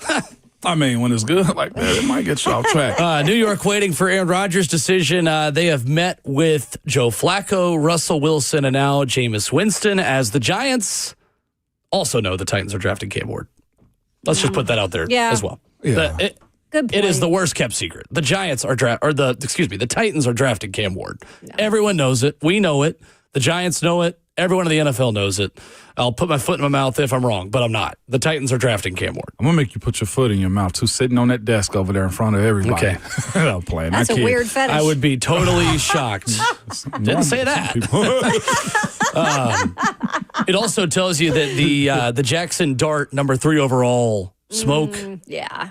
doesn't really have much to it, in my opinion. I didn't think it did. I love, and by the way, obviously love Charles Davis. I just didn't think that was probably going to happen. I thought it did, just on the basis that everybody's looking for one. Like, I'm thinking about this Aaron Rodgers, like Russell Wilson fiasco, Joe Flacco. I honestly, Will, so you mentioned his name? I don't know if Flacco was still being about sought that. after. Like, I did not have that on my bingo card as far as NFL free agency goes. This dude was retired, essentially. But the question that I have, and I guess I have this discussion with myself as I talk to myself sometimes, how did the NFL get to this point to having a quarterback problem this bad? Like, it ain't bad, but, like, you never hear about Aaron Rodgers and Russell Wilsons and Joe Flacco's having to be saviors for teams. I know. And right now you got the Giants, you got the Titans, and other teams that have to Steelers are settle. still looking. Like Pittsburgh, yes. Because now the Vikings might be in the Aaron Rodgers boat still. Because it's a bad quarterback class. It's wild. It's a bad quarterback class, and also just the strikeouts that teams have had on rookie quarterbacks. The Giants aren't in a situation if Daniel Jones turns into what you want him to. Like, how... is it fair to blame the players, or do the coaches suck too? Like, we Yes. probably expected Dable should have probably been let go, right? Because you got your guy. You pick him. You chose him. He's supposed to be your first-round love. Now here you are without anybody, and you're waiting on Aaron Rodgers, who's in Australia on a beach with a blanket around him. Like, that is a sad place to be at. It's a sad place for Pittsburgh, the Giants, heck, the Titans, honestly, at some point, because, again, where you want to be negotiating the number 1 overall pick for something, right? You got nothing. Like you just said, like, you got to stick and pick at this point, or you find yourself year after year chasing a quarterback. This is too important, and I feel like the league has made it too important too. Yeah. Like, it is, I ain't gonna say it's frustrating because I'd much rather run the ball, but like the emphasis on having that guy to be in this much of a need, like, it sucks. They're having to dig deep to find an answer. I think this year it's specific to just a very, there's one, in my opinion, quarterback really worthy of a top 5 overall pick. And I don't really hate Shedeur Sanders as a prospect. I think you could draft Shedeur Sanders in the first round, but I think if you put Shedeur Sanders up against a lot of the other quarterbacks the past few seasons who've been drafted in the first round, he's closer to Kenny Pickett than he is the top of that list where Caleb Williams, Joe Burrow, and Trevor Lawrence are. And to add to that, guys, so many of these teams that have had top picks who have gone to try to get their quarterback, a lot of them, it hasn't worked out. So then they're back in the cycle of trying to find a quarterback and scattering to do so. I mean, think about it. It's just been a lot of those teams that haven't hit on their QBs, and now they're in the spot where they are. Who's winning the NCAA tournament, men's basketball tournament? Who's your title pick? Who's my title pick? I ain't did a bracket. Don't think I'll do one. I haven't done a bracket yet. You're not going to do. Wait, whoa. Wait, what? Moan, do you ever do it? I do, but I ain't got no group right now. Well, we'll make a group. Yeah, we we'll did an make a group. RKW Yeah, let's group do a last year. group. I We'll do wasn't another one. searching for one for bragging rights as well. This was like I wasn't searching. search for You can bragging always rights. do bracketology on ESPN or CBS. Yeah, I know. Yeah, I know. And Yeah. I got the account too. I got a Yahoo account Yeah. too with it, which is weird. Yahoo account. I know I have one too. Yahoo bracket though. My first overall pick in this thing, man, is Florida. Yep. Florida or Duke? I'm going with Florida just because just having seen a lot of them this year too probably plays into it. Let's be honest in terms of what I'm saying. But I think when you look at Florida in terms of depth, it never, ever hurts in a tournament where in certain situations, the flexibility with this roster, you can go big, you can go small. It just seems like they can figure out different matchups better than some of these other teams can. And again, I've seen a lot of them. They've been battle tested in this conference. I like Florida. I think it's the best team they've had since Billy Donovan's team that won it all. I'm just a little concerned that these SEC teams are going to run out of gas. That they're worn out. As this That's whole fair. thing goes on. I've got Duke. Yeah. I think Duke is your national champion. I like teams with elite balance because if you have to win 6 games in a row to win a national title, you're going to have to win a game in the 80s most likely and probably a game in the 60s. At some point. I believe Duke has the ability to do both. I think they are the most balanced team in the country. Duke is 3rd in offensive efficiency, according to Ken Pom, 4th in defensive efficiency. That is adjusted for opponent, which to me is the key part of this. Duke did not play a murderer's row. They have not played a ranked team since they played Auburn. And I think Illinois was another one in one poll, but again, a consensus ranked team when they played them, only Auburn. Since December, after they played some ranked teams at the very beginning of the season. They finished the season on a 19-1 run after Cooper Flagg turned 18 on December 21st. This I saw this morning on Twitter. 96% of national champions since 2001 have had a top 21 Ken Pom offense before the tournament. 91% of national champs since 01 have had a top 31 Ken Pom defense. There are 8 teams that fit that criteria this year. Houston, Duke, Iowa State, Florida, Auburn, Wisconsin, Gonzaga, and Tennessee. Oh, Nice. So those are your 8 teams. One of those 8 teams for me will win the national championship. Yeah, I'm with you on that. Balance is critical this time of year, in my opinion. You know how sometimes you play like I've seen it a lot in like travel baseball where teams play lower schedules and then it gives them enough confidence to be good whenever they go start playing better talent. I look at the ACC and what Duke has done this year, and they've whooped everybody. Clemson got them on the upset, taking care of business, midweek game, whatever the case may have been. But you look at what they've done, even still with lesser talent in the ACC. They're averaging almost 83 points a game, and they're also just allowing 62 points a game. Like they can put it up, and not just that too. Cooper Flagg is him. Like, he can work around the rim. What's this? Knipple is one of those guys, too, that plays well for him. Like, they got a squad. Like, as much as you want to knock the ACC, Duke's done what you want them to. Oh, yeah. I mean, they're that good. Yeah. Absolutely. There's no, argue, in fact, just because they played in a weaker ACC that they can't win it all. By far, I think, Duke and Florida would be my two teams. And, they're both number one seeds. They're like, oh, how easy is that to pick that? Again, things can happen. We mentioned maybe Connecticut in terms of Florida running into them. They've been so inconsistent, though, this year. They're not the same Connecticut team. I was looking in terms of... Don't say that to their coach, though. No, of course not. Probably like... He's becoming villain number one. I ain't mean to cut you off. You mentioned him, but he is... Oh, yeah. Boy.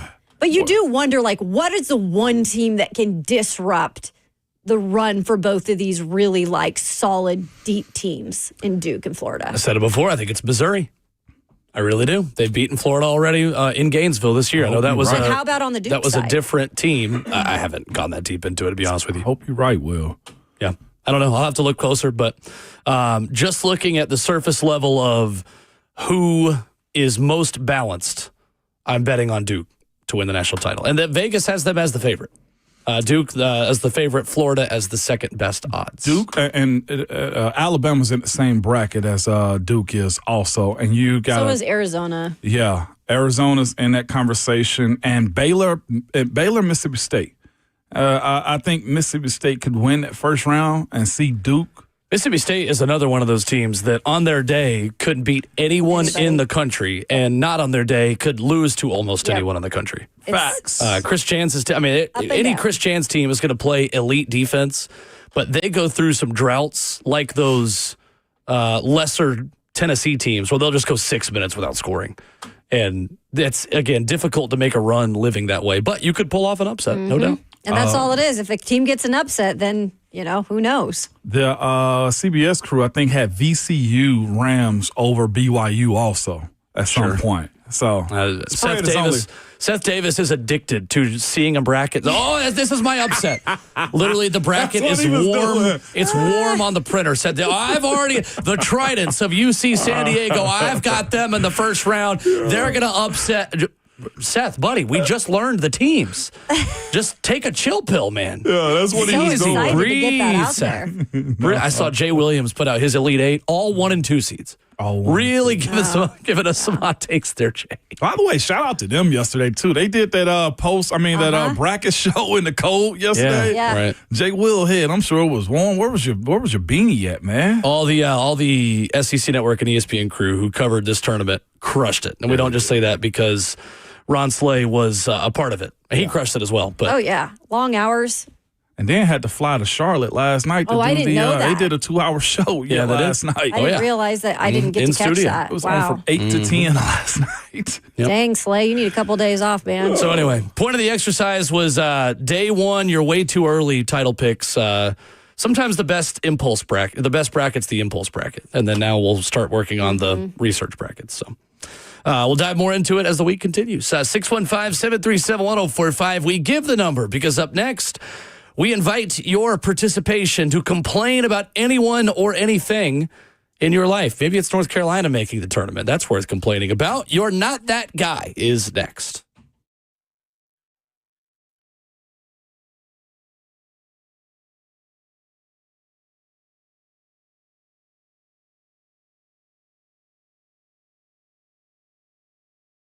Hey, it's Will Bowling. If you're looking for a car and you see buy here, pay here, and you've looked other places, I want to tell you about one place you can go. Nolensville Road Auto Mart. Because they're different for a few simple reasons. They have been doing business in Nashville for 61 years. Nashville natives that only sell clean title cars, under $12,000. So if you're new to town and you need a place to trust, they've got you. Or maybe you just need that first car for the 16-year-old in your family, that new driver, they can do that too. 615-242-1279 is the number to check out. With one location on Nolensville Road, close to Thompson Lane, they will get you in and out in an hour or less. And the Google reviews, excellent as well. The best part, they're the oldest buy here, pay here in Nashville, and they work with your financing if you have it. Flexibility, transparency, and honesty. That's why I recommend Nolensville Road Auto Mart. Give them a call at 615-242-1279.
RKW brewed by Scooters Coffee. Wrap it up.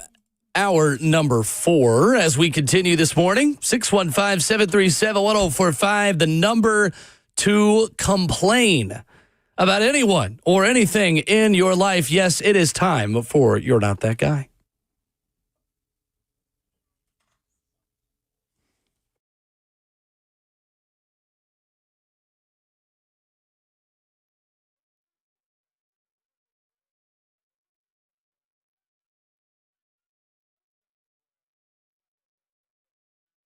Six 615-737-1045. Who is not that guy in your life? I'm going to bat lead off this morning because this event really impacted my weekend. It's something that happened. You guys know I was in a wedding. One of my best friends, my buddy Mason, again, shout out to the Bergen family, loyal listeners of 104.5 The Zone all around the state of Tennessee. They had a very lovely rehearsal dinner Friday. Very good time. We watched Tennessee beat Auburn on Saturday. Nothing more electric, by the way, than you are in a wedding and the wedding party is all mostly rooting for the same team. Mm-hmm. Great vibes. Just watching Tennessee beat Auburn in tuxedos, electric, on Saturday afternoon. So at this venue, we have a great time. Ceremony's great. It was already, in this tent inside. The rain on the roof, honestly, added a nice little ambiance. It was nice. The rain, not a damper on the day. Pictures are great. Everyone's having a good time. The food's fantastic. They had tacos, terrific. Really good strawberry margaritas. Things were great until the music is turned down. And I can't dance to No Hands. And RESCOE, Mr. Shoddy, put it on me, please. With the music on 5 instead of 10. So we're looking at the DJ like, hey, turn the music up. Let's go. Let's hear it. The DJ tells us that somebody called the cops on the wedding reception being too loud. What? Somebody in humble Hendersonville. Come on, Will. Ramon Foster. That wasn't you. You need to defend your people. If you are calling the cops because a wedding reception at 9 p.m. on a Saturday is too loud, you need to get out more. You really do. What in the world are we doing? A wedding? There was not a house near this venue. That's what I'm I was not going to out the venue. It was not the venue's fault. This was not the DJ's fault. The music was at a proper volume. If you've got a problem with people having a good time at a wedding at 9 p.m. on a Saturday, this was not midnight, you need to reevaluate your life and you need to get out more. Go do some outdoor activities. In the rain, I don't care if it's sleeting. Ridiculous. Not happy about it. That's cool. We made the most of it, and we pivoted to another location and had a great time. The party was fantastic. Love the people. Great time. But whoever called the cops at a wedding reception at, again, 9 p.m. on a Saturday, you're not that guy. Completely ridiculous. Not in a neighborhood, huh? No.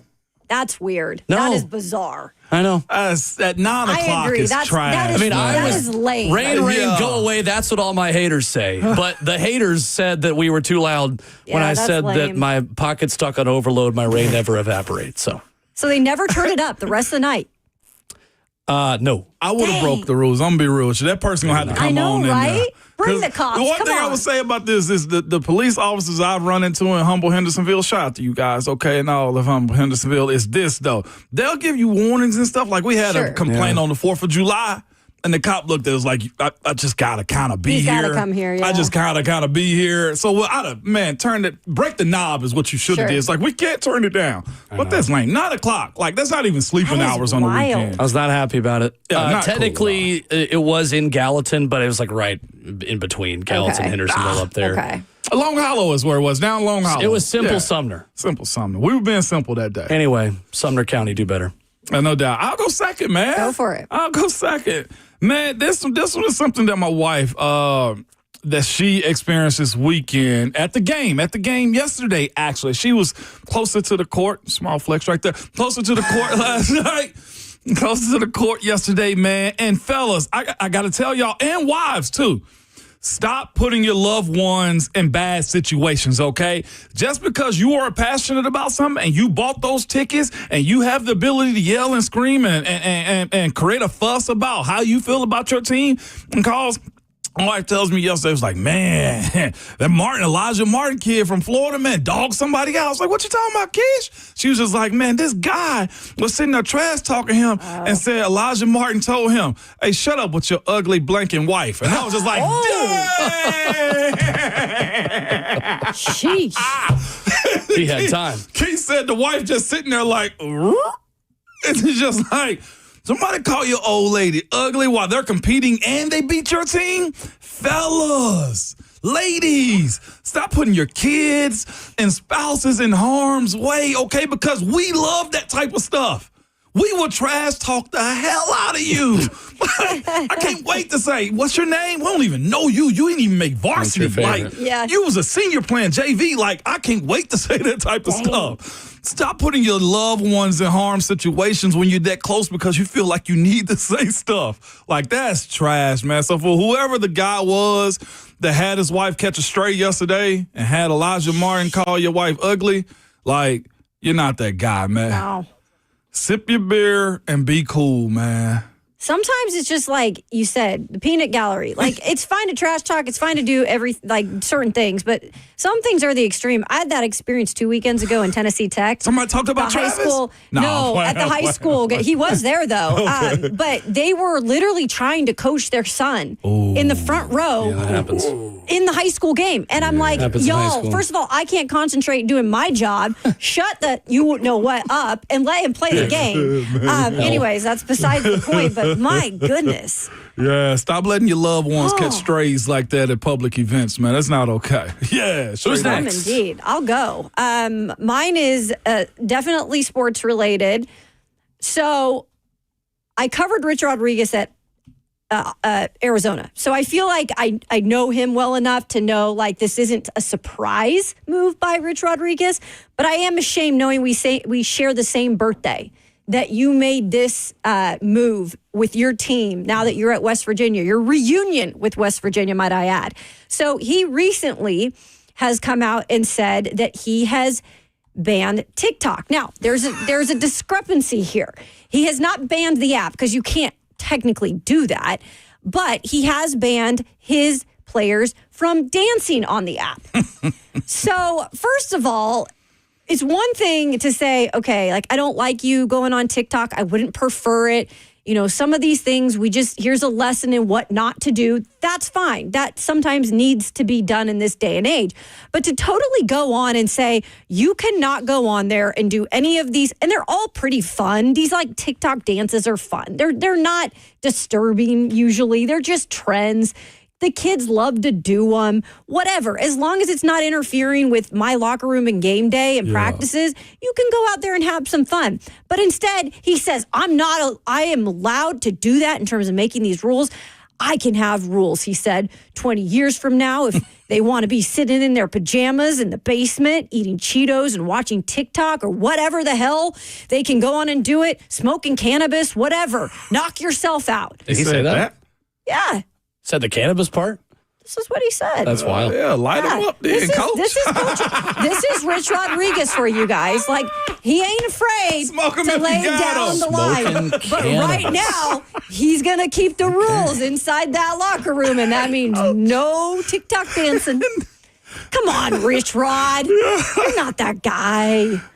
It's one thing to ban it in the locker room. It's another thing to just like totally. He don't want him doing it. That's coach just don't like it. He was on that ban to happen. He is a rule guy, guys. And if he has something on his mind, he's going to put that in play. By the way, I got a quick 1B too. I'm putting the East Carolina Pirates out there as you're not that guy this week, too. They're trying to steal Inky Johnson, is what I'm telling you. You got to let Justin go before you get a second. You're not the guy also, Ramon. What the heck? Hey, don't take my thunder. My bad. Go ahead, Justin. Jayhawk. I could easily talk about North Carolina, West Virginia, Indiana. I could easily talk about that because Bubba Cunningham he's doing his stuff. But I got something to get off my chest. It's a 6-month bender, this is. Do y'all have a home security system? I do. No. Okay, so we use Vivint. Okay. Back in September, we're in March. Back in September, they charged me an indoor camera. Sure. Never ordered it, never wanted it. Huh. They just charged it to me, $300 out the pocket. Oh. It doesn't take, I think it took about a week and a half to even get a hint of a refund. Well, then they say they double refunded me. So now for 6 months, I'm trying to get my money back. And to get them to say, stop with the refund. I didn't get it. It took 6 months. Last week, finally resolved it. And I can move forward. Went through all these late fees, went through all this stuff.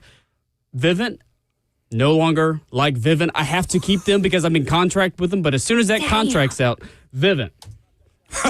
No kidding. See ya, Vivint. That's crazy. Vivint, That's get up crap, out of here. dude. So you had charges on top of just not having the money back from that inside Didn't even camera. get the camera. If we weren't just solely based on like a time constraint, I could go on for an hour. Wild. I've gotten hung up on. I have gotten, I've had 2-hour conversations with these people trying to get this money back. This has been a absolute ridiculous process. Customer service is terrible. Shiano. On That's crap, the bright man. side, you could have used the security camera to film yourself on hold with them as is so evidence. funny. Well, you know how they always tell say them, that, hey, look. we record these calls. Yeah. I should have just started recording my calls you and say, record this them. is what you do. That's right. Every freaking time. Hey, excuse me, operator. I will be recording this call. I'll ask the questions here. Anyway, that's great. Dang, I'm sorry. At I least you hate got your that money for you, back. Josh. To the phones, 615-737-1045. Chris leads us off. Hey, Chris. Hey, how are y'all? Good morning, Chris.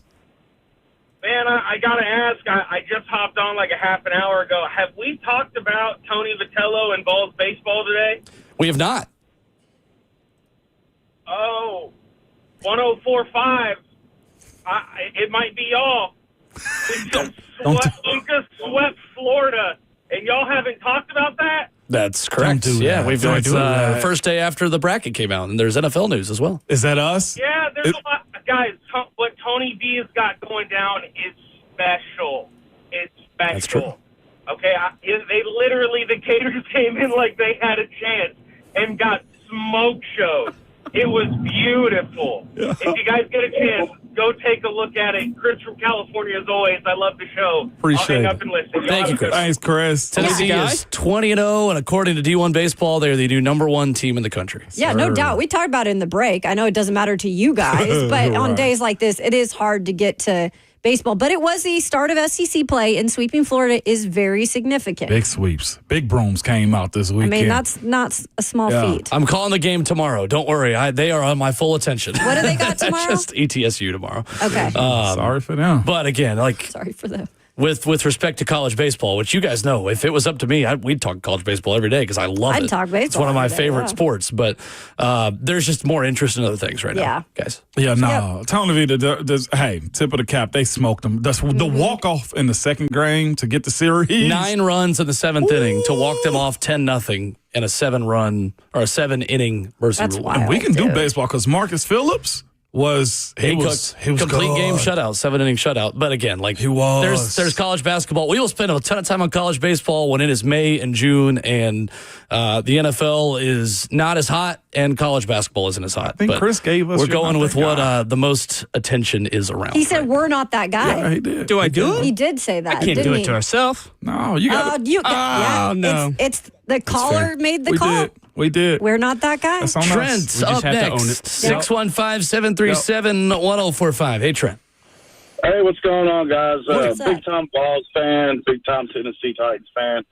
So Don Davenport's probably gonna be mad at me for saying this, but in the game Saturday against Auburn, where Broom was talking to Zeke saying, I can guard, and then Zeke straight up crossed for a layup. You're not that guy, pal. Yeah. I love it, Trent. Janai Broom talked the talk and did not back it up. No, he did. I wish. That was awesome. I wish Z would have did the miniature thing to him. God, I wish The he miniature, did that. And Nathaniel's what he was on that one, man. Good thing is Dawn probably didn't see that live because she was getting ready to call the game. And y'all 'Cause had she was covering tornado. the- I'm sure she yeah. had it on her phone. I'll have to ask her. wish. You're I'm going to have to sure. call into 3HL and ask her that one. Oh, what a time that was. What a game. What a game. It was fun. It was fun. Eric, up next for You're Not That Guy. What's up, Eric? What up, Eric? Hey, guys, before I get to my You're Not That Guy, Ramon, your name and your son's name came up at my church yesterday. Uh-oh. I go to church with a family whose sons both played for the Stewart's Creek baseball team. One of them struck out your son. The other one did not. They played infield. Wow. They told me they swept the doubleheader, and they showed me a picture of your son. I could not believe how big he is. Hey, did they also tell you how he absolutely got him in the first 2.5 innings? There's no RJ slander on this radio program. Absolutely not. Did they talk about how unhittable he was? That. He's out here hitting bombs. He's crushing. They also went deep on him, but that's right. Yeah. No, I just want the whole story, though. I'm about to show up to Eric's church and say, hey, y'all better chill. And how they also asked me to sign their helmet? Okay, never mind. Continue on, Eric. They didn't tell me that, but the reason we got into high school discussion is shout out to my alma mater, Hillsborough, who's in the state tournament, and their first game is Thursday, so hopefully they can come through. But, guys, my You're Not That Guy is this. So, guys, I tell you, every time I get on the phone, usually I have one or two, but since the last time we did it, there's like 3 different ones to pop up, and I'm going to go with the latest one I've seen. And this takes place at the zoo in China. And y'all probably saw the stories about the dogs that were painted like panda bears that was at zoo in China. And I guess the same one. And also the sun bear that's still on his hind legs, waved to the crowd. Everybody thought it was a man in a bear suit. I don't know if you've seen this video. If you haven't, look it up. You'll find it. So I saw yesterday, and this was before I was getting ready to go to church, I saw a cigarette on the ground, and it shows like a gorilla walking over the cigarette. He picks it up, goes back into his enclosure, he sits down, and starts huffing and puffing on the cigarette. And the people in the crowd are shocked and they're amazed seeing that. So I don't know if it was, I'm assuming it was an employee that was smoking a cigarette. The zoo officials is now saying that we're going to look into this and we're going to make sure that that never happens again. You talk about a gorilla that's probably an endangered species, and it's endangering them more by smoking a cigarette. So whoever that employee was that dropped the cigarette on the ground and let a gorilla pick it up and smoke it in the zoo, you are definitely not that guy. Guys, y'all take care, and we'll talk to you again soon. Thank you, Eric. My head is just spinning. I don't know where to begin. Listen, if we're going to give baseball reports also from secondhand at church, we got to, what are we doing? There again, Ron Slay is booing Eric in the F&M Big Chat on YouTube. Right, saying, ain't no mention in June unless you want his uncle out here like LeBron on Stephen A. Gosh. Yeah, what the heck? Eric was All the I know messenger. is every time I see RJ baseball highlights right now, he's hitting bombs and striking people out. So it's whoever told him that is you're not that guy. What the heck, Eric? I get, but no, this is what I like seriously tell them though. It's like you got to understand, like you and your brother are playing more than just a game. Yeah, You're we playing don't need against that. Yeah. We don't need that. That's ridiculous. No doubt. No, it comes with it, and I teach them that too. It comes with it, 100%. Mind you, too. It was never mind. I'm not gonna dog that. You're kid being out. diplomatic. Slay and I will. They will defend What are we doing? until the end. That was unnecessary. No, but it's righteous. It comes with it. He cool. He understands that too. Sure. I tell you, first time pitching this past weekend, they couldn't touch him until he got tired. He got tired, and he ended up giving up some hits then after that point. RKW, one more segment coming up as we wrap up the show. Coming up next, Joel and Artie has one big problem with the NCAA men's tournament bracket. We'll talk about that next.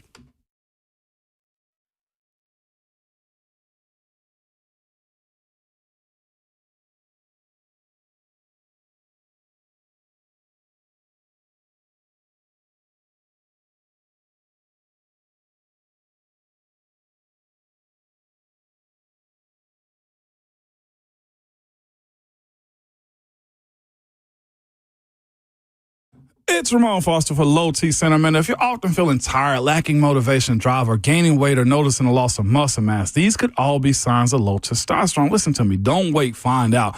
At Low T Center, they make it easy to get your levels checked, too, and it's just a simple test. And with their on-site lab, you'll get your results back right there. Low T Center is not a typical doctor's office either. The physicians specialize in treating low T with testosterone replacement therapy or TRT for each patient. The experts at Low T Center have over a decade of experience helping patients, too. And most important right here, the personal treatment plans are optimized for each patient, which means specifically for you. These aren't just standard treatments. For their current patients, too, if you refer Low T Center, you get a $150 referral credit, man, for each new patient that you bring in. And Low T Center, and at Low T Center, you can also get your health evaluated for treatment with prescription GLP-1 weight loss medication. So get back to your best. Go to lowtcenter.com to book your appointment today. That's lowtcenter.com. Low T Center, reinventing men's healthcare.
RKW brewed by Scooter's Coffee, wrapping up the show on the holiday I always forget. Happy St. Patrick's Day. Maybe you remember now, too, because we told you. Wear some green today if you don't want to get pinched. But definitely Western Iron, which I have on none. What you should not do is call in and give incomplete baseball stories about Oh, gosh, this is a thing what happened to now. high school baseball. Eric made me mad on that one. I don't like it. You made Don't come Slay on mad. here saying, I heard at church that one of my buddies struck out your son. No, we're not doing that. We're absolutely not doing that. You don't use that for clout. I like you, Eric. I know you're listening. But I didn't like that. Yeah. I did not like that. Unless you want to give the full stats of all the hits that RJ had and all the people he struck out. No, we're not doing that to try to talk bad about a high school kid. And I know that's not what you were trying to do. You're trying to relate, and I get it, but that one didn't land. So anyway, Ramon's going to be a lot more diplomatic than me, but I will stand up and put my foot down and say, no, we're not doing that. I appreciate that one. With respect, Eric. Yeah, no doubt. And I get it was a secondhand story to you, but I adamantly try not to mention No reason to I bring think that on that's here. the whole thing, is that you just don't want to mention that in particular. There's no reason to bring that on here. Yeah, but he had a hell of a weekend still, though. Yep. What I will say. We like Eric, not personal, but didn't like the comment. Moving on. UNC is in the NCAA tournament. How do we feel about that? UNC, I was shocked. Especially, I was more shocked about the seeding. Yeah. Than it was. Yep. I was more shocked about the seeding than them actually being in. I didn't see them being in 11. I actually saw them being lower if they did get an opportunity to get in, but that was a little bit of a shocker to me considering how their season went, right? That was kind of... In a weaker conference. That was blue-bloodish to me. That was very blue-bloodish to me on how they got in and where they got in. That's what it was to me. I mean, sorry, I didn't mean to say it's a weak conference in terms of the ACC. It's a down year I think it's a weak in terms of conference the this year. ACC. Yeah. So I think it was definitely a name thing. We talk about this sometimes with different sports, like getting, even in the playoff bracket, we were thinking, oh, okay, does this team get in because you need that name? Or when it was Nick Saban, because Nick Saban 100%. I think that's definitely what happened here. And you do want to see, you want to see Carolina, see if they can get on a run. Like, that's that. You're going to have the viewership because that's what they do. They do ball over there, and they do it well whenever they're good. So I was just shocked by the seeding more than anything. Theirs and Louisville, to be quite frank. I thought Louisville should have been higher. Yeah, but again, Louisville when the too low. ACC is what it was, Clemson being a 5 seed, Some disrespect for the ACC, no doubt. It but was. a lot of it warranted, but I do not understand UNC with one quad one win getting in. I know they didn't have any crazy bad losses either, really, but I mean the loss at home against Stanford was a quad 3 loss as well for him. But no, I didn't love that. And West Virginia, Joe Lenardi says was robbed. Says they beat Gonzaga and Arizona and Maui.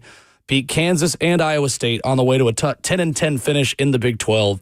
Lenardi writes, that is more than enough when compared with many other teams in this field. Yeah. And they've got a great basketball history as well there in West Virginia. I know. And by the way, Dustin brings up Michigan a 5 seed. By the way, shout out to the Lady Vols who are a 5 seed in the women's bracket. USF on Friday for the Lady Vols. Vandy ladies also going. They did. You remember what seed they were? Can't remember what Don't seed they remember off got. top? Okay, Yeah. all right, for sure. Yeah, But Vandy got in. They was ecstatic. This is great for the area in terms of how many teams are It playing. is. And we got Lipscomb playing in the tournament. Yeah. I mean, Playing this against is Iowa State really as a good. 14. It is. I almost gave the women's sport You're Not That Guy, though, too, because the production of the men's, bracket reveal was huge, enormous, and gyms and everything. Vandy got to give it up to them. They did a really good job. They had the gym, Memorial Gym, I think, packed up a good bit for their announcement. But, some of these ladies' teams were in rooms. Yeah. And I know funding is a part of it, but, come on, man. Vandy, a number 7 seed who will take on Oregon on Friday in Durham, North Carolina. There you go. So not traveling too far. Nah, need to get behind that squad, man, which I think Vanderbilt will. Mayor Ron, up next. What's up, Mayor Ron? Good morning. First of all, I would like to say I miss Bert in the morning. He helps me get ready for my morning, and I don't get to hear his voice until 10 o'clock. Oh, man. Justin's like, man. Justin took your call and put you on air. What the heck, man? Secondly, I got a little poem for you. May your troubles be less and your blessings be more, and nothing but happiness come through your door. Here's to you and here's to me. Titans fans, be patient, and you will see. Tennessee sports is riding. Jump on the train. March Madness is here, Big Orange. Bring the pain and make it rain. Give it up. There it is. Man, Mayor Ron. It's been a minute, man.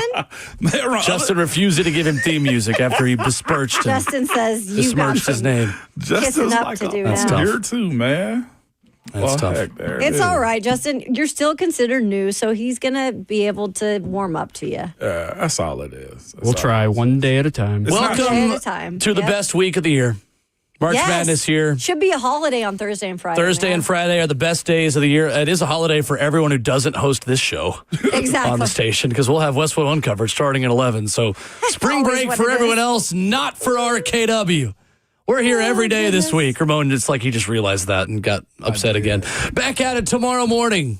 Kick off your Tuesday morning here. The Buck Rising Show with Bert is next. Yeah. Y'all know how it goes, man. Your Twitter fingers or your mic, they're always hot.